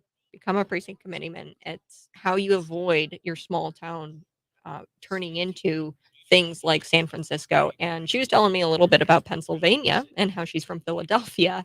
I'm not kidding you. I saw something come out of Philadelphia that deeply disturbed me. And I know that it happens everywhere, San Francisco, Chicago. But people were hunched over, like almost falling asleep over themselves because of drug use. So your thoughts on crime in Philadelphia specifically? That is where I think, oh gosh, there is a historical significance there in Philadelphia. It's 1776. I think that's where they convened to write the Constitution. Absolutely. Yeah. So birthplace of the our birthplace nation. of our nation is Philadelphia, Pennsylvania. So tell me about what it was like to live in Philadelphia and if it's gotten worse since you lived there. It is heartbreaking what it has become. I lived in Philadelphia for just shy of 39 years. I was born truly in West Philadelphia. I was born in a very mixed neighborhood, and streets were safe. Sure, there was crime at times, but generally, we were the environment of don't come home till the street lights come on, and our parents, kept us safe, and we were the neighborhood was safe enough to do that. Like everybody looked out for each other. And now you go into these neighborhoods and, you better have 2 or 3 people walking with you. And you also, you look at streets like Kensington where there are needles after needles and just the amount of blatant and open drug use and things like that, that then causes those crimes and those break-ins and the cars that get broken into. And it really is devastating. I remember being in grade school when the bicentennial happened and just the whole celebration and every neighborhood, every group of people coming together and in a time that the city was just phenomenal. Mm. And now you wouldn't even walk into probably half of those neighborhoods to even go enjoy a restaurant or things like that because there's just a lot of feeling of insecurity. Mm. The parts of the city that are phenomenal, where the birthplace of our nation, Independence Hall, they're great. And they are still areas that I wouldn't, when I go back, I try not to miss, right? I go to those areas because there's such a cultural heritage for our nation. But certainly the small neighborhoods that I grew up going into and visiting friends aren't necessarily the places I would go by myself or go to at all. Yeah. Yeah. And, we're seeing that across the country. And, I mean, we have rat infestation problems. I think Champaign, which you have a connection to, Right. working with I think they're ranked number 37 in the nation, I guess, for worst rat problem. Chicago's ranked number 1. And you see that, then you also see the drug issue. And you have to begin, and I know you're a Christian, right? Yes. You begin to ask yourself, what is it exactly that God is trying to show us? And what is this God? No. I think it's just sin, right? A nation full of sin is not going to be blessed with safe streets, with pretty lawns, with, you know what I mean? Like Right. everything that Jason Aldean kind of laid out in that song there. Like we enjoy those things. We enjoy raising our families in safe communities. And we're not going to see that unless there is a mass repentance and a fleeing from sin. That's what I start to say. I mean, Right. at the end of the day, I mean, rats. I mean, are you kidding me? Like that's biblical. I don't know if Absolutely. there was a plague of rats, but there's many plagues in the Bible. Rats. I don't think there's a rat plague. But I mean, you have to begin to ask yourself: is this some sort of mass sin, a city of sin, a nation of sin, and God just Modern day Sodom and can't Gomorrah. bless it? Yeah. If you guys are watching, go ahead, smash that like button. We are going to be back talking about Eric Swalwell. So I've got a quick article on that. I think it's very sexist what he said there. Hopefully Joanne can comment on it as well. It's so fun having you in studio. She's got a radio background, folks, and it's fun having Joanne in studio.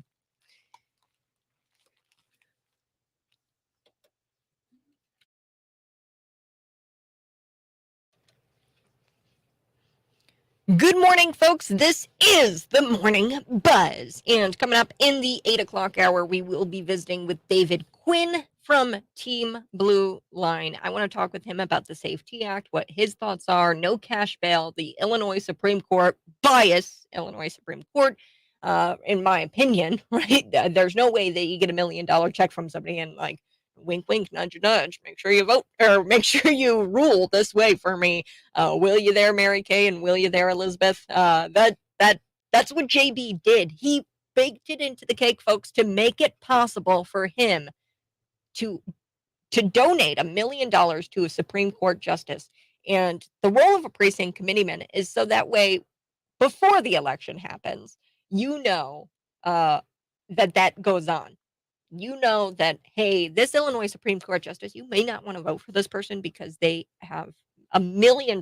If you are anti-JB, you probably don't want somebody on your Supreme Court that is getting all kinds of the maximum campaign contribution to their account.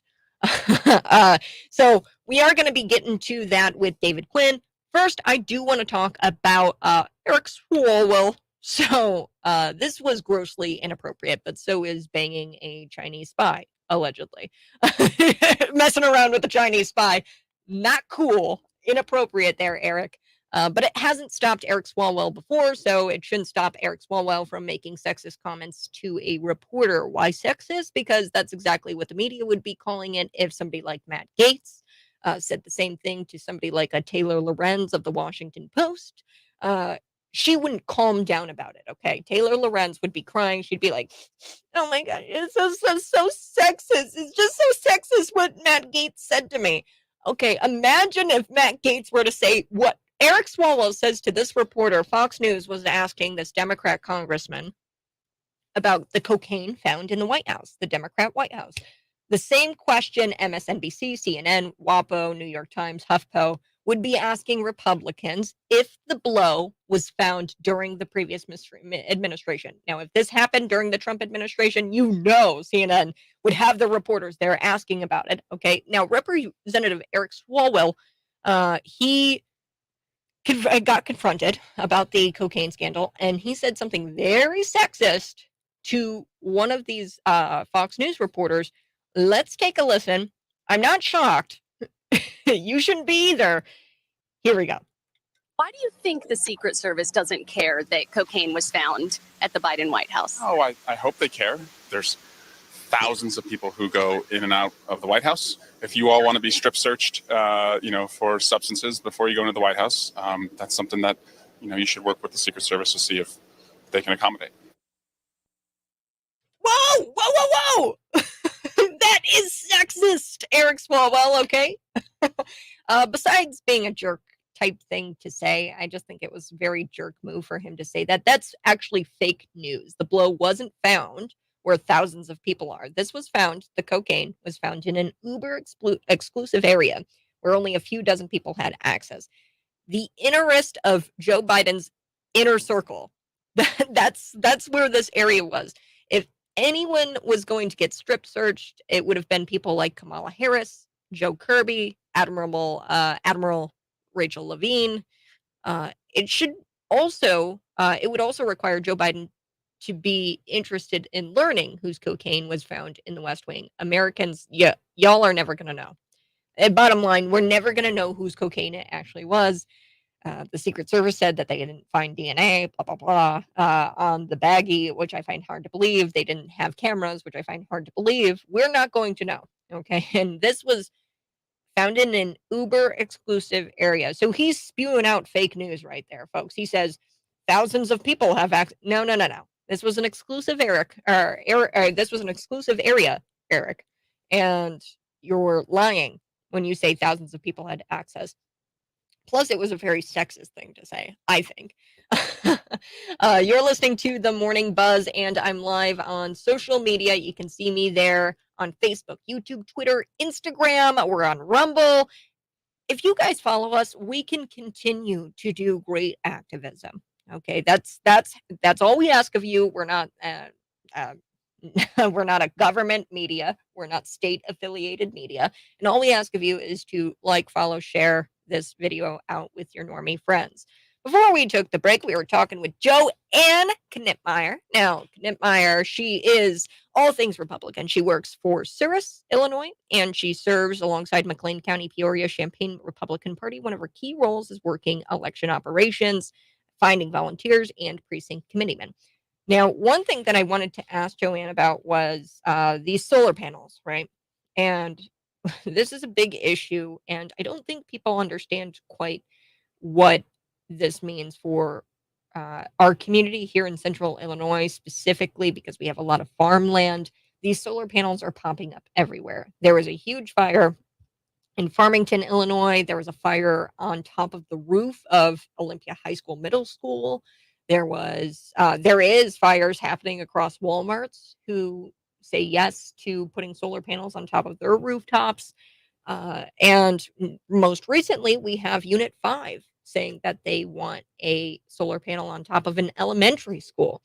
And, I was all upset earlier with Tesla and with Solar City because they have an issue with some of their solar panel connectors. It's an electrical connector. It fries up, causes a fire, and you have to call out a solar electrician. This is what happened.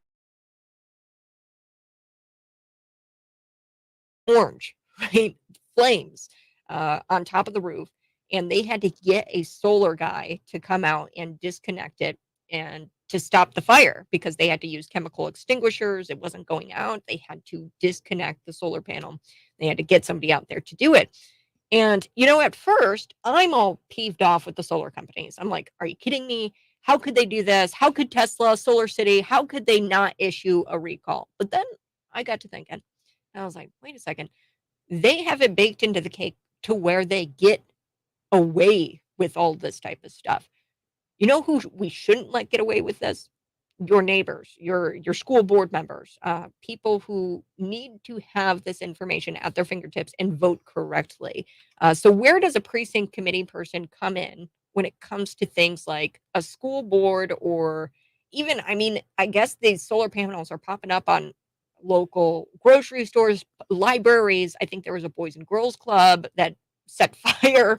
Uh, where does a precinct committee person come in when it comes to that? Uh, Precinct commitment, I think, again, if you can build, as you were talking about the freedom bubbles earlier, and stay engaged, they're not going to be able to know every single thing that happens locally. But if they are engaged in a way that they can read up as to what's coming and again, get people involved to go to those meetings, obviously due diligence for any board or school board that's making those decisions. And making sure we get people engaged in those measures. So a precinct committeeman then can say, this is coming up on the agenda. This is why it's important to get people there. And so by then reaching out to their own precinct and sending an email, this is on the agenda. This is why it's important that your voice is heard, type of thing. And then if you do have those people that are regularly going, they get to be a voice. And so building those networks where the communication is disseminated and that you are then communicating within your own constituency. All right, folks, we have to take a break. On the other side, I want to talk about the purge law because precinct committeemen, if we would have had more, I think, prior to this law being passed in 2023 and implemented in 2023, if we would have had people on the ground talking about this kind of stuff prior to that passage of the Safety Act, we wouldn't be where we're at today. We would not have the Illinois Supreme Court ruling and upholding the Safety Act. So we are going to be talking about the purge law here on the other side. This is the Morning Buzz.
Woo! Hey, good morning. This is the Morning Buzz. Earlier in the show, what were we talking about? Well, Jason Aldean, he came out with this explosive song. He's a country megastar, and he's triggering all of the right people with this new anthem, and it's called "Try That in a Small Town." And just to give you a flavor about how the leftists are just melting down, there is a media meltdown happening right now, folks.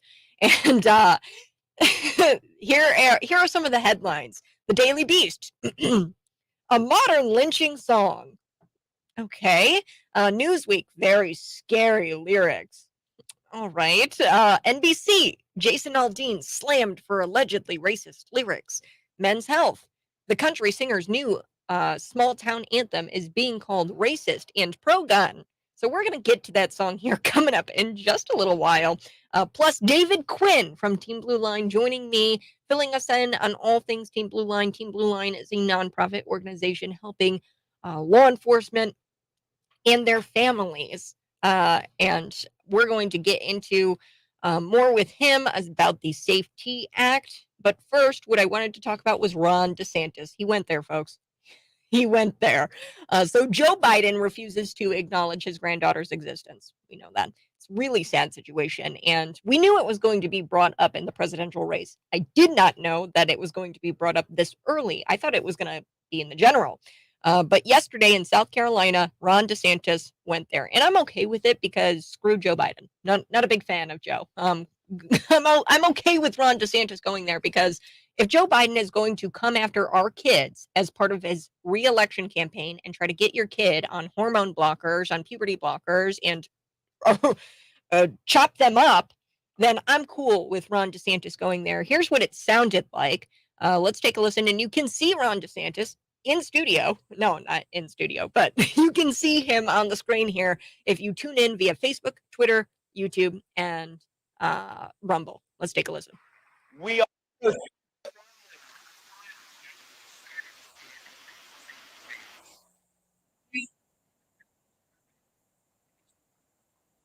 of their children. That's the law in Florida. That needs to be the law in every state in this country. The left doesn't believe that. They believe that, well, you hear Biden. What does he say? He says, hey, these are all of our kids. They're not your kids. They're all of our kids. First of all, Joe, they're not your kids.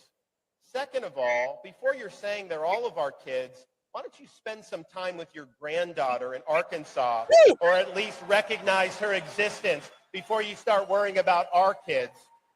Oh boy. Oh boy. There's Ron DeSantis, and he went there. Wow.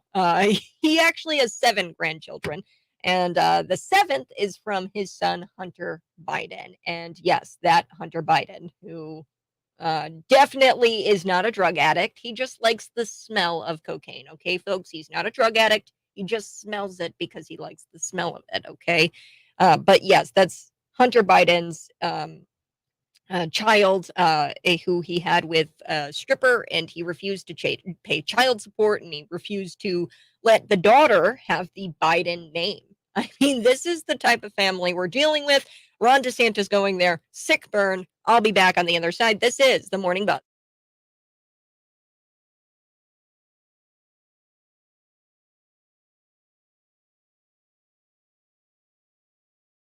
Open our mics, and joining me in studio, you saw him earlier, David Quinn.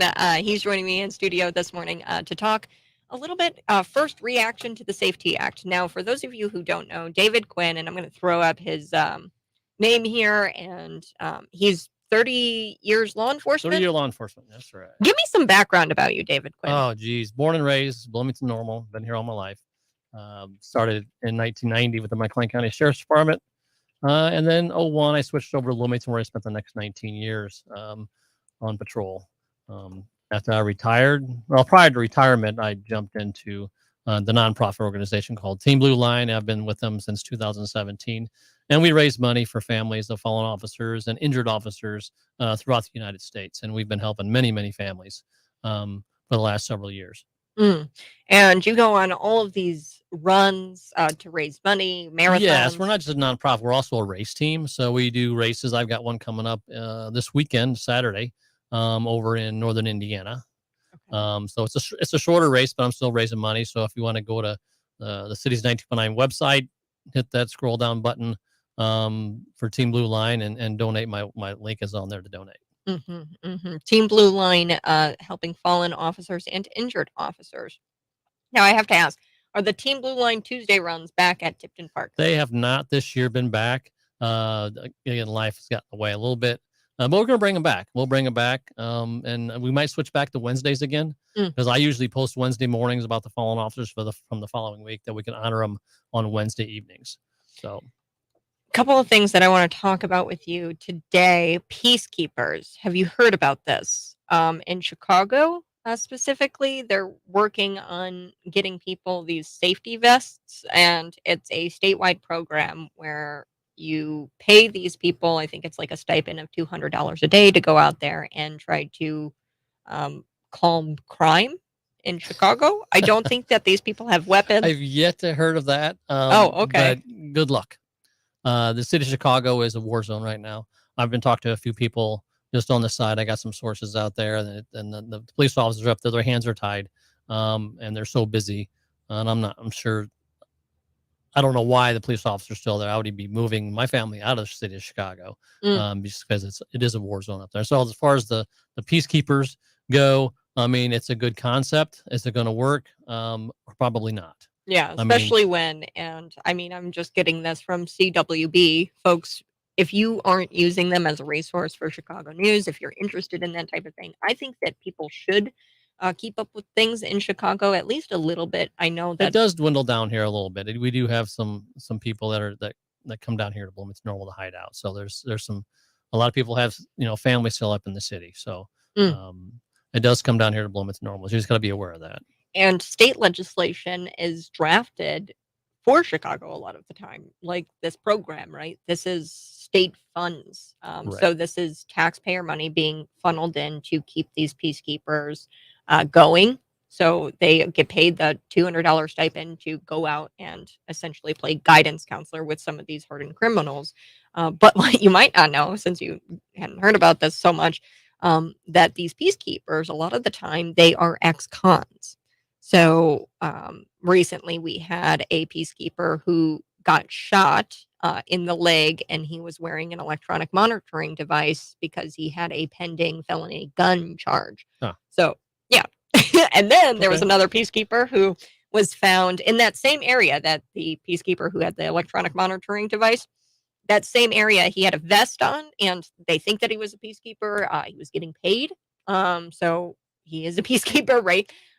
Keeper, and he, I mean, I don't know what happened, but he turned around on some bystander citizen. He was stopped at a light, pulled him out, and beat him so bad to where his face had to be reconstructed. Wow. That's a peacekeeper. So I don't know.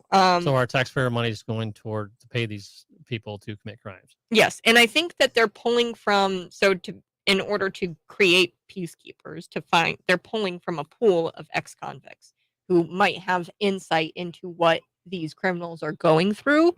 And that's their whole goal with the program, from what I'm understanding. I mean, if you have peacekeepers who are on or have electronic monitoring devices, clearly there's not a whole lot of background checks going on or credentialing going on for these guys. Not. So that's interesting. I'll have to do some study and research on that particular organization just to see if it's going to work or what it's going to be, and I'll give my opinions next time I'm on. Okay, yeah, and then another thing, non-citizens arresting citizens. That got passed through the state legislation. I guess non-citizens, illegal immigrants, right? Migrants who come here to the state of Illinois, they can now become police officers, and they get arresting powers, badges, guns, same thing. But there's federal laws too. I mean, not only state laws that you have to be a citizen of the United States to even possess a firearm. That's a federal law. So I don't think that's going to work. And I'm not sure where they're going with this or what they're, it's a whole big chess game. You got to look at a couple moves down the game and see what they're actually going to do with this. I think their main goal is to get these people that are non-citizens the right to vote, and that's their main goal, is to get voters for the Democrats. Yep. All righty. Well, we are going to be back here in just about 30 seconds, folks. Keep listening to Cities 92.9.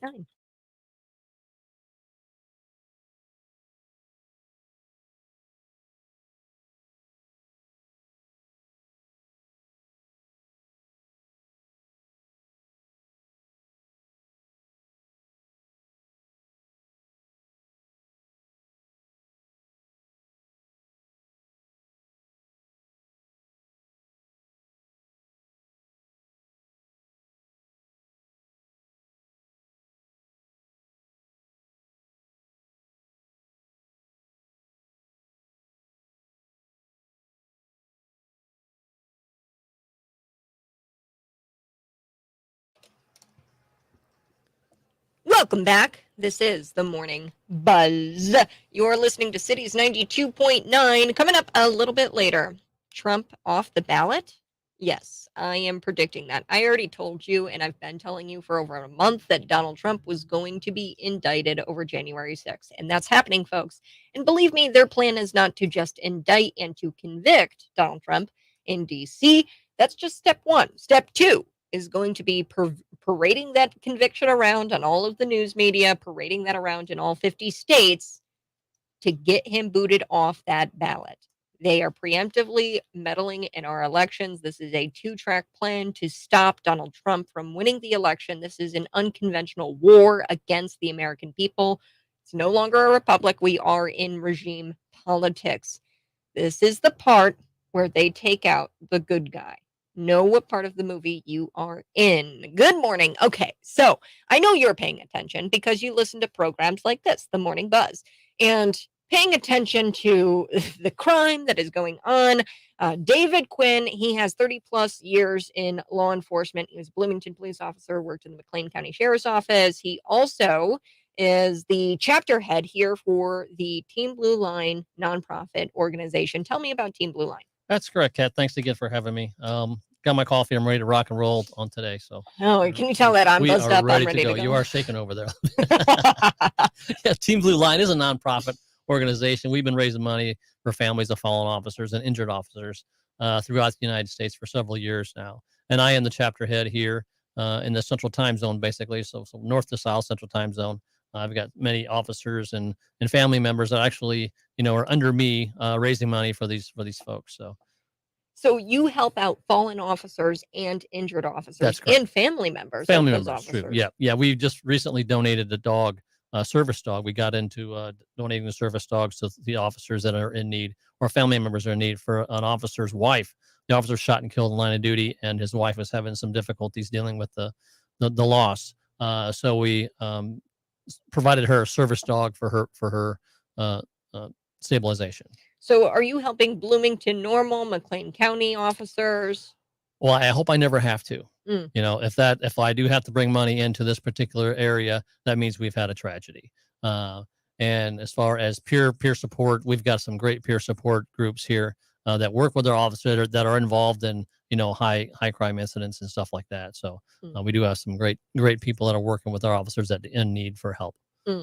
And if I am a Bloomington police officer, or if I am a normal police officer, or if I work here in McLean County as law enforcement, where do I go to get help? Basically, it depends on what the departmental policy is. If you want to go outside the department, there's a ton of places you can go. And all our departments have peer support opportunities, whether they're chaplains or whether they're doctors or psychologists or something like that. There's always numbers that the officers can call if they do need help. Okay. Is Team Blue Line a resource for Yes, officers we are here? Definitely a resource. They can get a hold of me. Most officers in this particular area do know me. And I've had conversations with them here just this past week with a group of officers. And I just explicitly told them, I was like, just get a hold of me. If you just want to sit down and have a cup of coffee or a beer, I'll be happy to talk about, what you're going through and maybe what you've been through. because I've been there myself. I did it for 30 years. So Yeah. Earlier in the news today, you probably heard it. Tom Davis talking about these Bloomington police officers, so heroic, a SWAT team attempting to serve a search warrant in a home near the east side. Perhaps you've heard about it. Jason Riddle, he was arrested on felony theft, possession of meth. We had Ashley Duncan, age 32, of Bloomington, revoked license. She was trying to flee, was the driver in some sort of truck. And then there was another third person who was resisting, obstructing an officer. Could you imagine that situation? It was so bad they had to shut down. yeah, they blocked off the street for a little while, but that's just the safety for the people that are involved, the Abundance of officers caution. involved, and the citizens that are involved. And you see that all the time on, the news happening around McLean County, that automatically, you get the keyboard cops that are out there trying to solve the crime and putting their 2 cents out there. And of course, what I did see was what's a positive about that on that particular incident where it just happened. They told people to stay away on that Facebook page. And I no mean, officers, from what I understand, were hurt in this. No, I haven't heard of any incidents, officers being involved that were injured at that particular time. Yeah. So. Yeah. And just one of those flighty situations. People with meth. I mean, come on. It's here. I mean, I don't know if I would really want to be in that situation dealing with somebody on meth.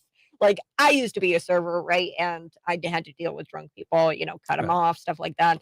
And it was always a struggle. I hated it. Like, that was the worst part of the job. Could you imagine being a police officer in one of these very dangerous situations, dealing with somebody in possession of meth? Not to say that he was high at the time. I don't know, but those types of people, right? Somebody yeah. who's So, yeah, when you get substances in your system, some people just don't act right, and you just got to deal with it. Yeah. Speaking of not acting right, the state of Illinois. So we They have are not acting right. we have the Safety Act that has now officially been upheld by the Illinois Supreme Court. Your thoughts here, as somebody with years of law enforcement experience?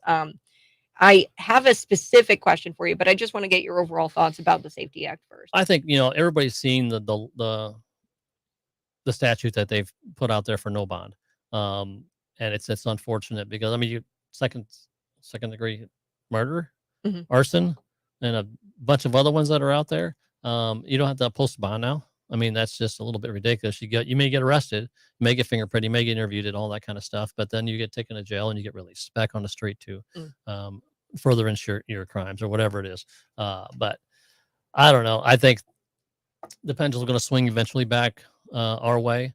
There's still going to be some appeal process from what I understand on the Safety Act. And there needs to be an appeal process on the Safety Act because the citizens of Illinois deserve better than what they're getting right now. And so we had a specific question, and I think that this is a good question. So, and I know you're not a prosecutor, so you might not know, but if a petition to detain is granted here in the Safety Act, is there any bond available? Now, Erica Reynolds, she answered that question, and she said no, but then she went further and she talked about but our clock starts and we only have 90 days to try them instead of 120 unless the defense asks for a continuance. Can you kind of explain, do you know the process of, if a person is detained, not detained, what that clock, that timeline looks like, how long you have to try them? Maybe it's a prosecutor question, but that's definitely a prosecutor question, but I can see there's problems in that, dropping it from 120 days to 90 days, whether they're incarcerated or not.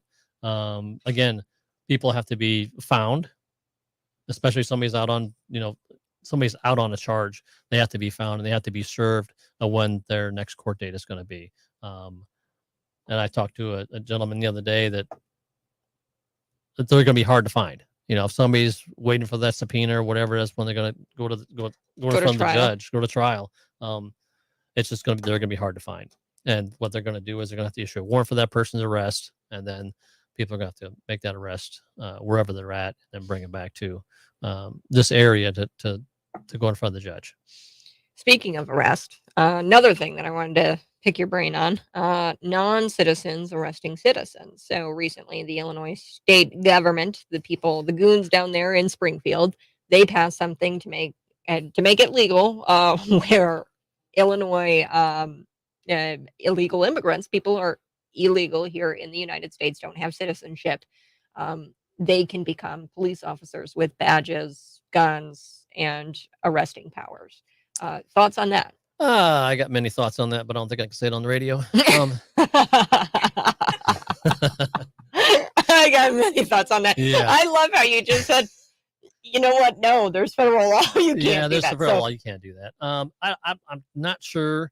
Like I said before, I mean, I think it's a chess game that they're playing. They're trying to move their pawns in the direction of um, the other way, and they're trying to. I'm not sure what their goal is, other than in fact to get more people on voting card, and that's where they're going for that. As far as them, an illegal citizen carrying a gun, being allowed to carry a gun, I don't think that's going to fly.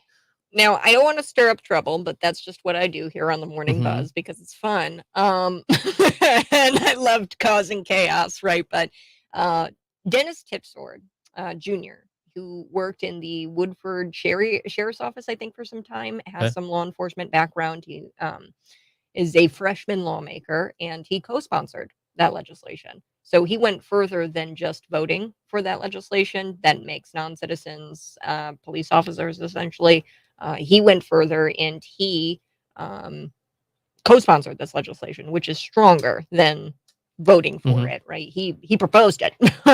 So your thoughts on officers being pro non-citizens being police officers? What would be the reasoning? Is it because there's a lack of police officers? Like, are we hurting that badly? And does it justify giving non-citizens guns and badges and arresting powers I don't over know. I don't think citizens? it justifies any of that, Kat. I think um, I'm not sure. I'd have to look up what he's saying, Mr. Tipsford saying on this kind of thing, or what his answers are.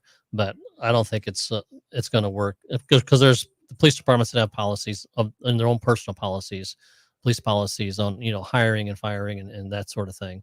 Um, I mean, it's good to have officers that are bilingual, and I think we're going to need officers to. I mean, if you're a bilingual person and you want to become a police officer, you got to hands up because there's going to be an influx of people that don't speak English coming to the city near you very soon, and there's going to be a bunch of them.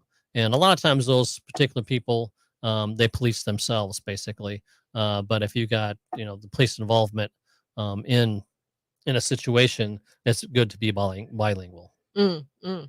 Um, yeah, I don't know. I think that a lot of Republicans who are pro this legislation, there was only about 7 who voted it down, Mhm. to be honest with you, and that's not a lot, in the Springfield, General Assembly, and a lot of what they're saying is that this is going to address the police shortage problem.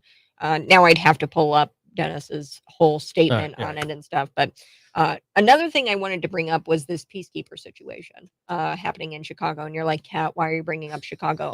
Well, first, let me get an officer's perspective, a former law Mhm. enforcement. Why should we stay kind of in tune with what's going on in Chicago? Well, yeah, it's a war zone up there, and to get these peacekeepers in there, which are, a lot of them are ex-cons, and if they're out, getting paid by the taxpayer money, they're wearing the orange vest or wherever they're wearing, and they're out on the streets, trying to, calm situations and find out what's going on. I highly doubt that they're working hand in hand with the police department. Um, I would like to find that information out. If these peacekeepers are actually maybe a liaison for the police department and maybe saying, hey, you know, Joe's over there, he's got, a handgun in his waistband, and he sends the officers over there to take care of it. I mean, they're not going to be, I don't think they're professional snitches. I Yeah. think they're just, I mean, like you said before, there was one that was rearrested. He had an ankle monitor on. Mm. Still, was he on probation or parole? Who knows? But he was out committing crimes as being a peacekeeper getting paid by the state of Illinois. And I don't know, like if say you're a completely reformed convict, you become a peacekeeper. I'd imagine it's pretty dangerous to go out into a situation like that. I don't know if these peacekeepers are armed. From what I understand, they just get a yellow vest. So you're sending people who don't have that plethora Mhm. of experience, training that an officer would have, and you're sending them out to essentially die. And that was almost what happened to that one peacekeeper. He got shot in the leg, Right. right? Yeah. And I mean, I don't know if it was a gang situation where he got shot in the leg and blah blah blah. Maybe bullets don't have any names on them. Maybe he was just a bystander with a yellow vest on. Who knows? But Yeah. yeah, it'll be interesting to see how that shakes out and how many actually there are. I mean, do they got like per district, 3 or 4? I don't know. I have no idea. I'd have to look into all of that. I know that they get paid that $200 stipend via state taxpayer money, so it's a state program, and Is that that's $200 a day? I'd like to have that job. I know, $200 a day.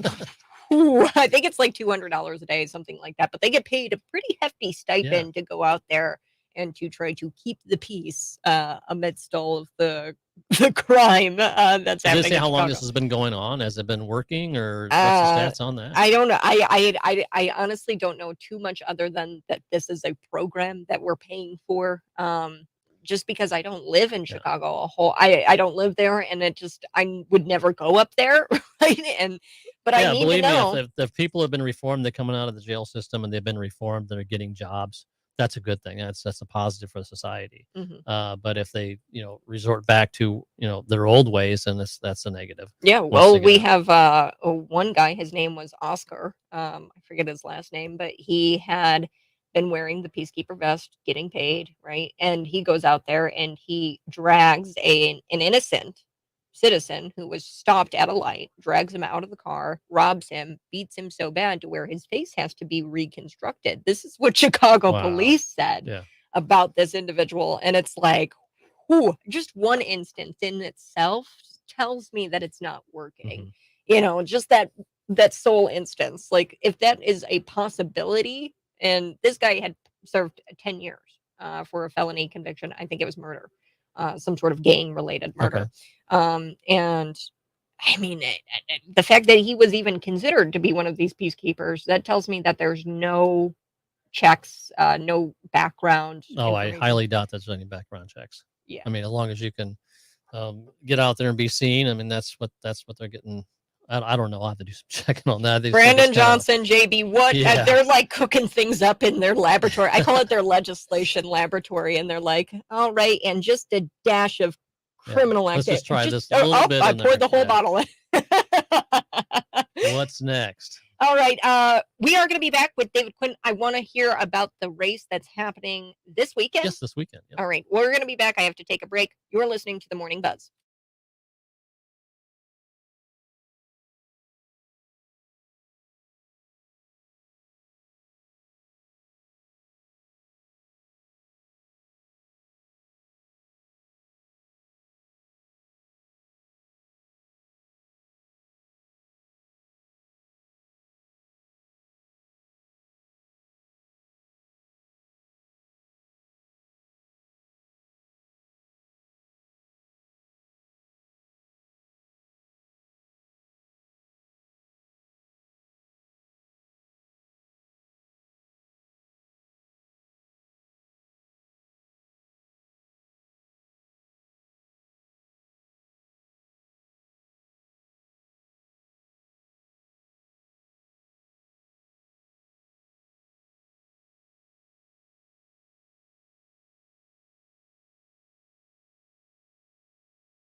Good morning. Hey, thanks so much for joining me here on the Morning Buzz. Coming up in just a little while, we will be talking with some folks about the gassing of Illinois. There are some carbon pipelines planned for central Illinois, and it's going to affect a lot of people.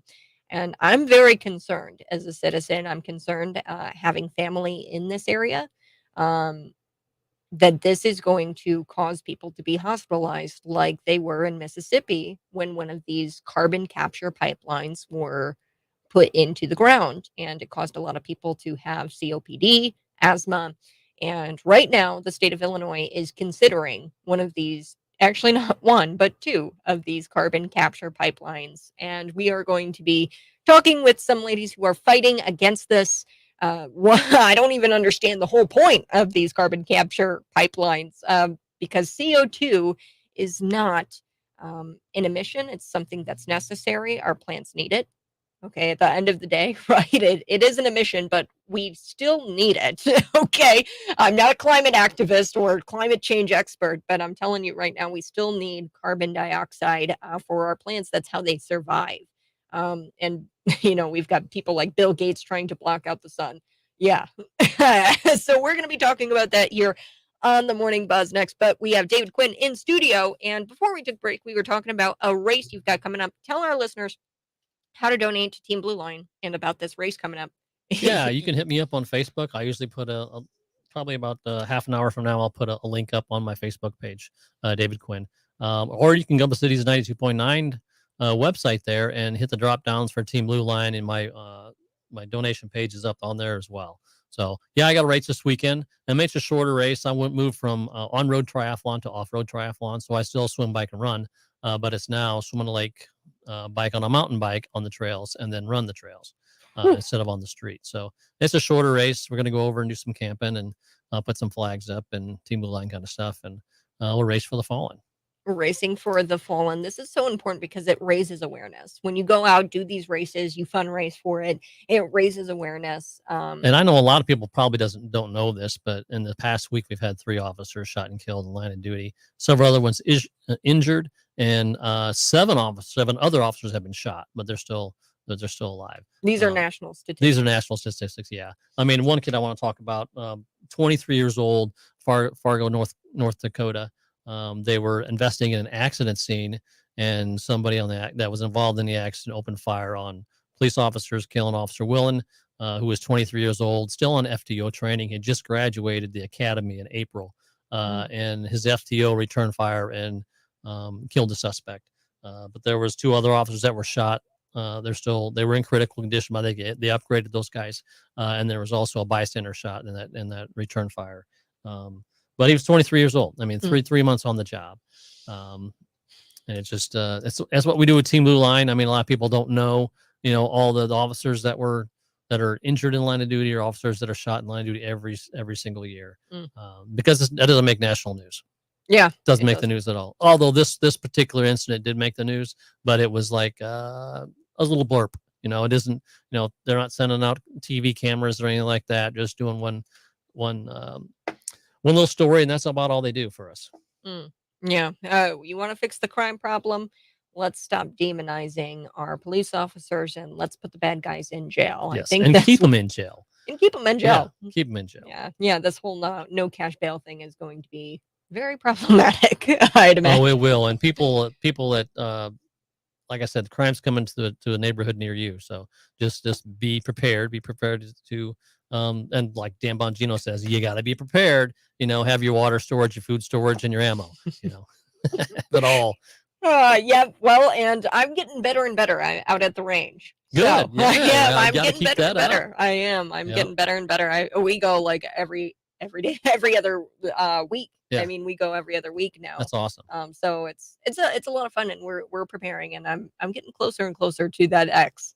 One of these days, I'm going to get the X on that target, and I'm going to be a straight shooter. Yeah. But folks, thanks so much, David Quinn. First of all, awesome. for Appreciate it. coming on, and teamblueline.org, or be sure to donate specifically to this chapter by going to Back the Blue on cities929.com. There's a drop down menu, and you can click on Team Blue Line and find out where David Quinn is going to be on all of his race adventures. David Quinn, you have a great rest of your day. Thanks, Kat.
and she would live.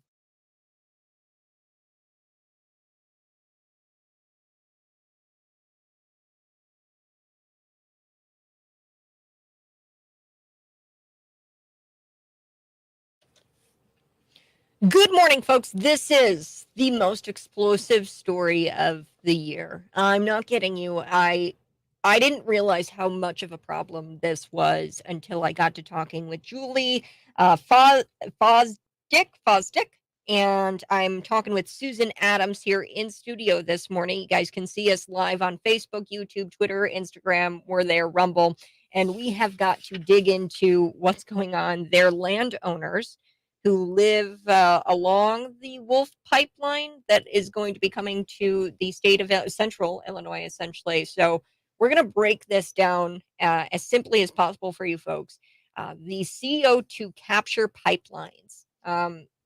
First, I want to start with Julie, ask you why this is an issue and what is happening to central Illinois when it comes to the Wolf Pipeline. And thanks so much for coming in studio today.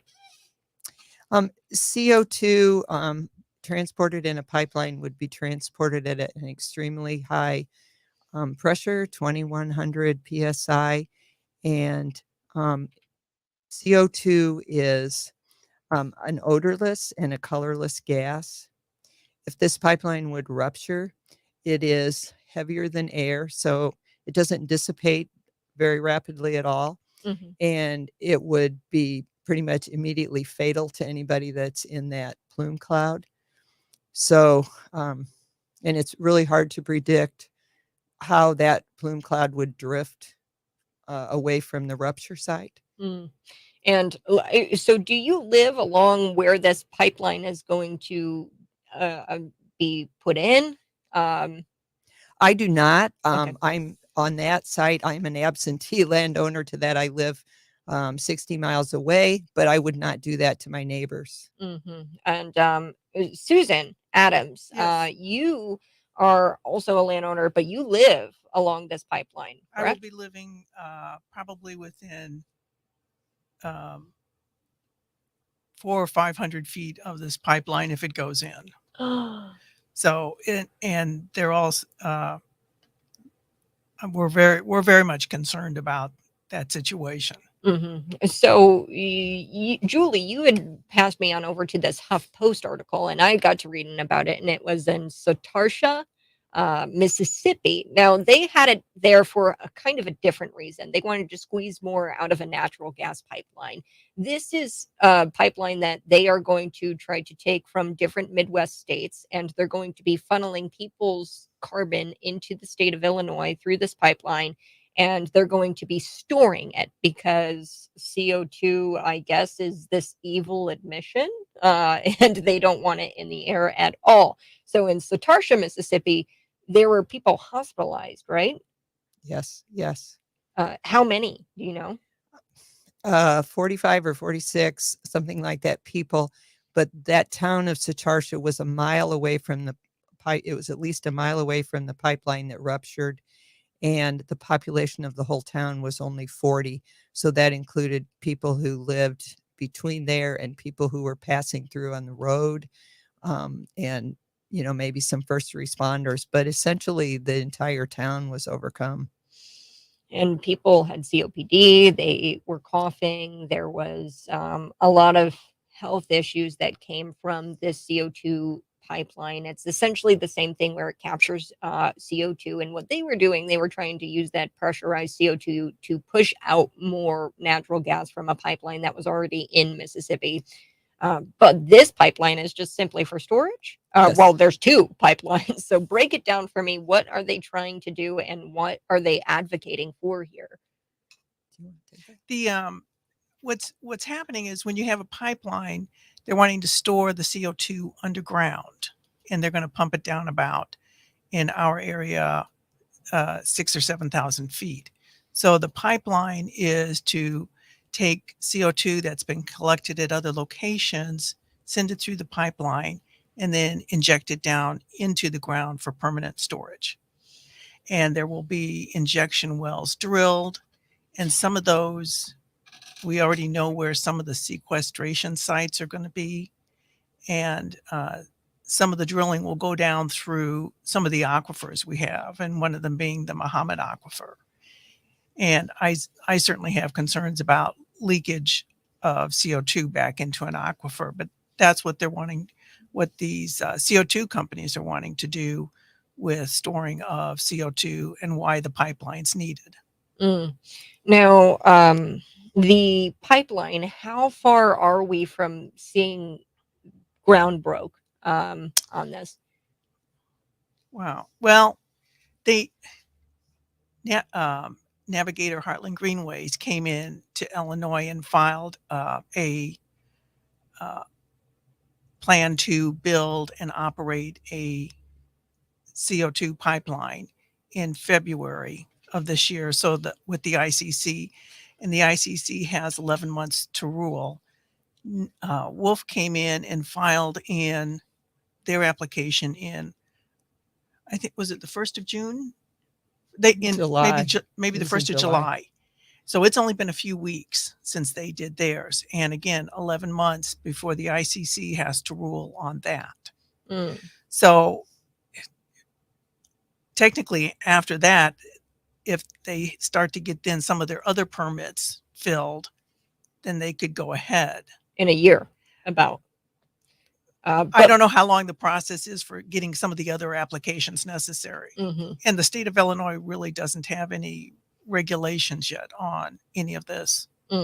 And so their whole thing is that this is going to bring jobs for the unions, these pipe fitters, right? And you guys were actually at a meeting trying to understand what they were doing exactly. And can you tell me what is the positive side to this? Is there a positive side to this? And what are they trying to say is good about this? Because what I see, the writing on the wall, is that it could leak out into an aquifer, meaning that the water is poison. Right? You can't consume carbon dioxide. It can cause carbonic acid, which is corrosive. It can change the chemistry of the water. And if you're a company or business that depends on a large amount of water, it could affect what you're doing. And for ag chemicals, it could affect the pH and whether or not your products are effective or how effective. For drinking water, we know that if the water is more acidic, it dissolves more arsenic out of the minerals. And so it could increase the levels of arsenic in the drinking water. All this is kind of like unknown, we're taking a lot of risks here, but we do know that more acidity brings more arsenic into the water. We know, and the Muhammad Aquifer, when you get west of the Interstate 55, there tends to be more arsenic in the area there. And not to mention property rights, right? Like, are they going to make this to where they can have access to the carbon pipeline at all times, the state of Illinois, or how is this evading really property rights of owners along the Wolf and Navigator pipelines? What'll happen is each company is asking landowners to sign up and give the company an easement. And when these companies are filing with the ICC based on some previous legislation from when Future Gen was going to come into the state, that these companies could ask for eminent domain. And when Heartland Greenways and Wolf Mount Simon Hub project come in and do their applications, they've also filed to ask for eminent domain, which they can do. Oh, so then they can access this pipeline without your consent? Basically, they have to file a lawsuit, but the state does give them permission to sue the landowners to get eminent domain to take that property that they need to build the pipeline. If the landowners aren't willing to give them an easement, they can take an easement. We have to take a quick break, but when we come back, folks, we're going to be talking with Susan Adams and Julie Fosdick, and we're going to be talking a little bit about where they're drawing these carbon emissions from, what kind of factories, I guess, that produce carbon emissions, where they're going to be drawing it from, what states they're going to be drawing it from, because it's not just Illinois carbon emissions. This is Midwest carbon emissions, and it's all being funneled into a carbon capture pipeline. We're going to be back here on the Morning Buzz. Explosive story, probably the biggest story of your lifetime if you live in central Illinois. You don't want this to be put into the ground, folks. I'm very concerned. So you should be too. We're going to be back unpacking it. This is the Morning Buzz.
Good morning, folks. This is the Morning Buzz, and probably the most important story of my lifetime, your lifetime. This is life or death. I'm just going to be as blunt as possible here. Now, people didn't die in Mississippi when they had this a carbon capture pipeline put in. They had it for a different reason. It really wasn't for storage. It was more for trying to squeeze out more natural gas from an existing pipeline in Mississippi. Go check out actually a HuffPost article of all places.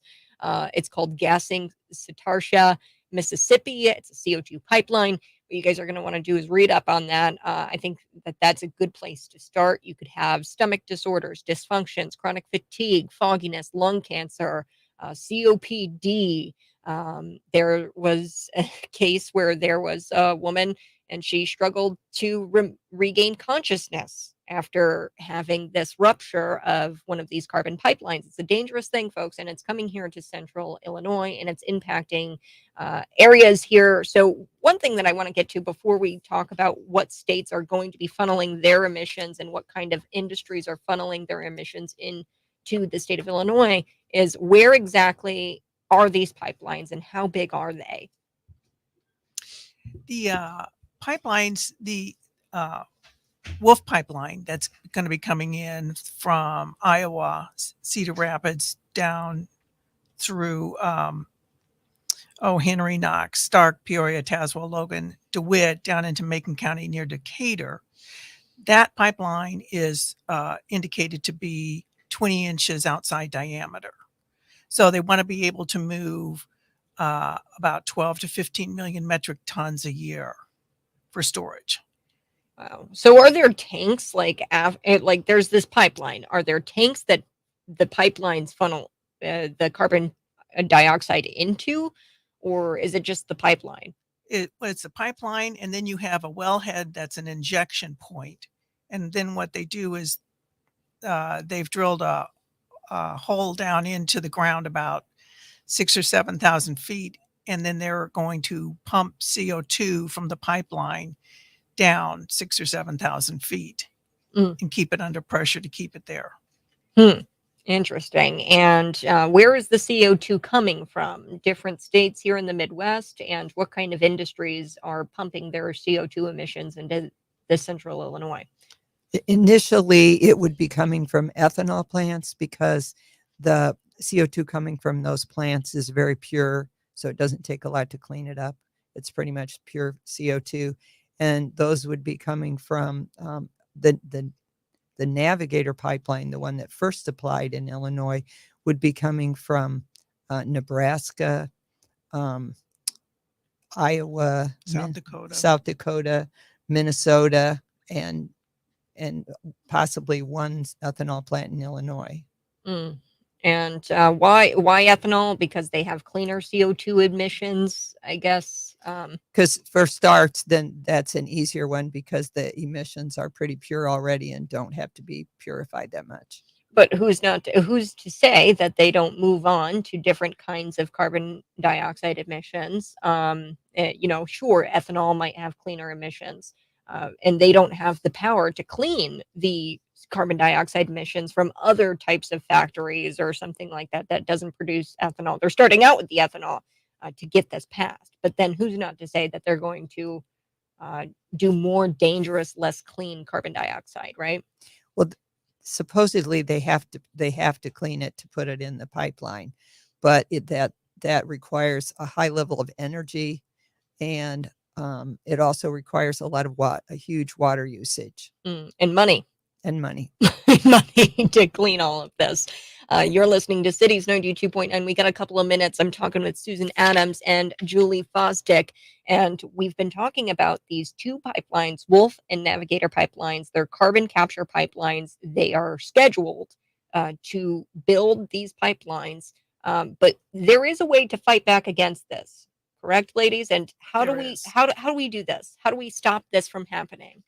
Well, the first thing is for landowners not to sign any contracts, and because they would have to acquire easements from landowners to build these pipelines. So the first biggest way is don't sign any contracts. Don't sign any contracts. So if you're listening in any kind of central Illinois county at this point, I mean, DeWitt, Macon, I mean, you rambled off a few of them. If you're a landowner, don't sign anything, because you are going to be signing up for things like stomach ulcers, sleeping, trouble sleeping, lung dysfunction, chronic fatigue. These are the problems that we're faced in Mississippi. So last question, is there anything else like this in the nation right now? Now, I know we have had one rupture in Mississippi. Is there anything else like this, or is it just Illinois? Yeah, the rupture in Mississippi was of a pipeline carrying fracking CO2 that was going to be used to force more oil out of the ground. So that's really those are only class 2 wells, I believe. The only storage and transport of CO2 requires a class 6 well, which is new. It was created in December of 2010, and only 2 class 6 wells exist in the U.S. They're both at ADM in Decatur, where this project was done with funding from the federal government to see how this would go. So we know very little about it, and the pipeline down at Decatur is less than a mile in length. All right, folks. Well, that's going to do it for us here. You guys have a great rest of your day. Bye-bye. I love you, and we'll have more on this in the coming weeks.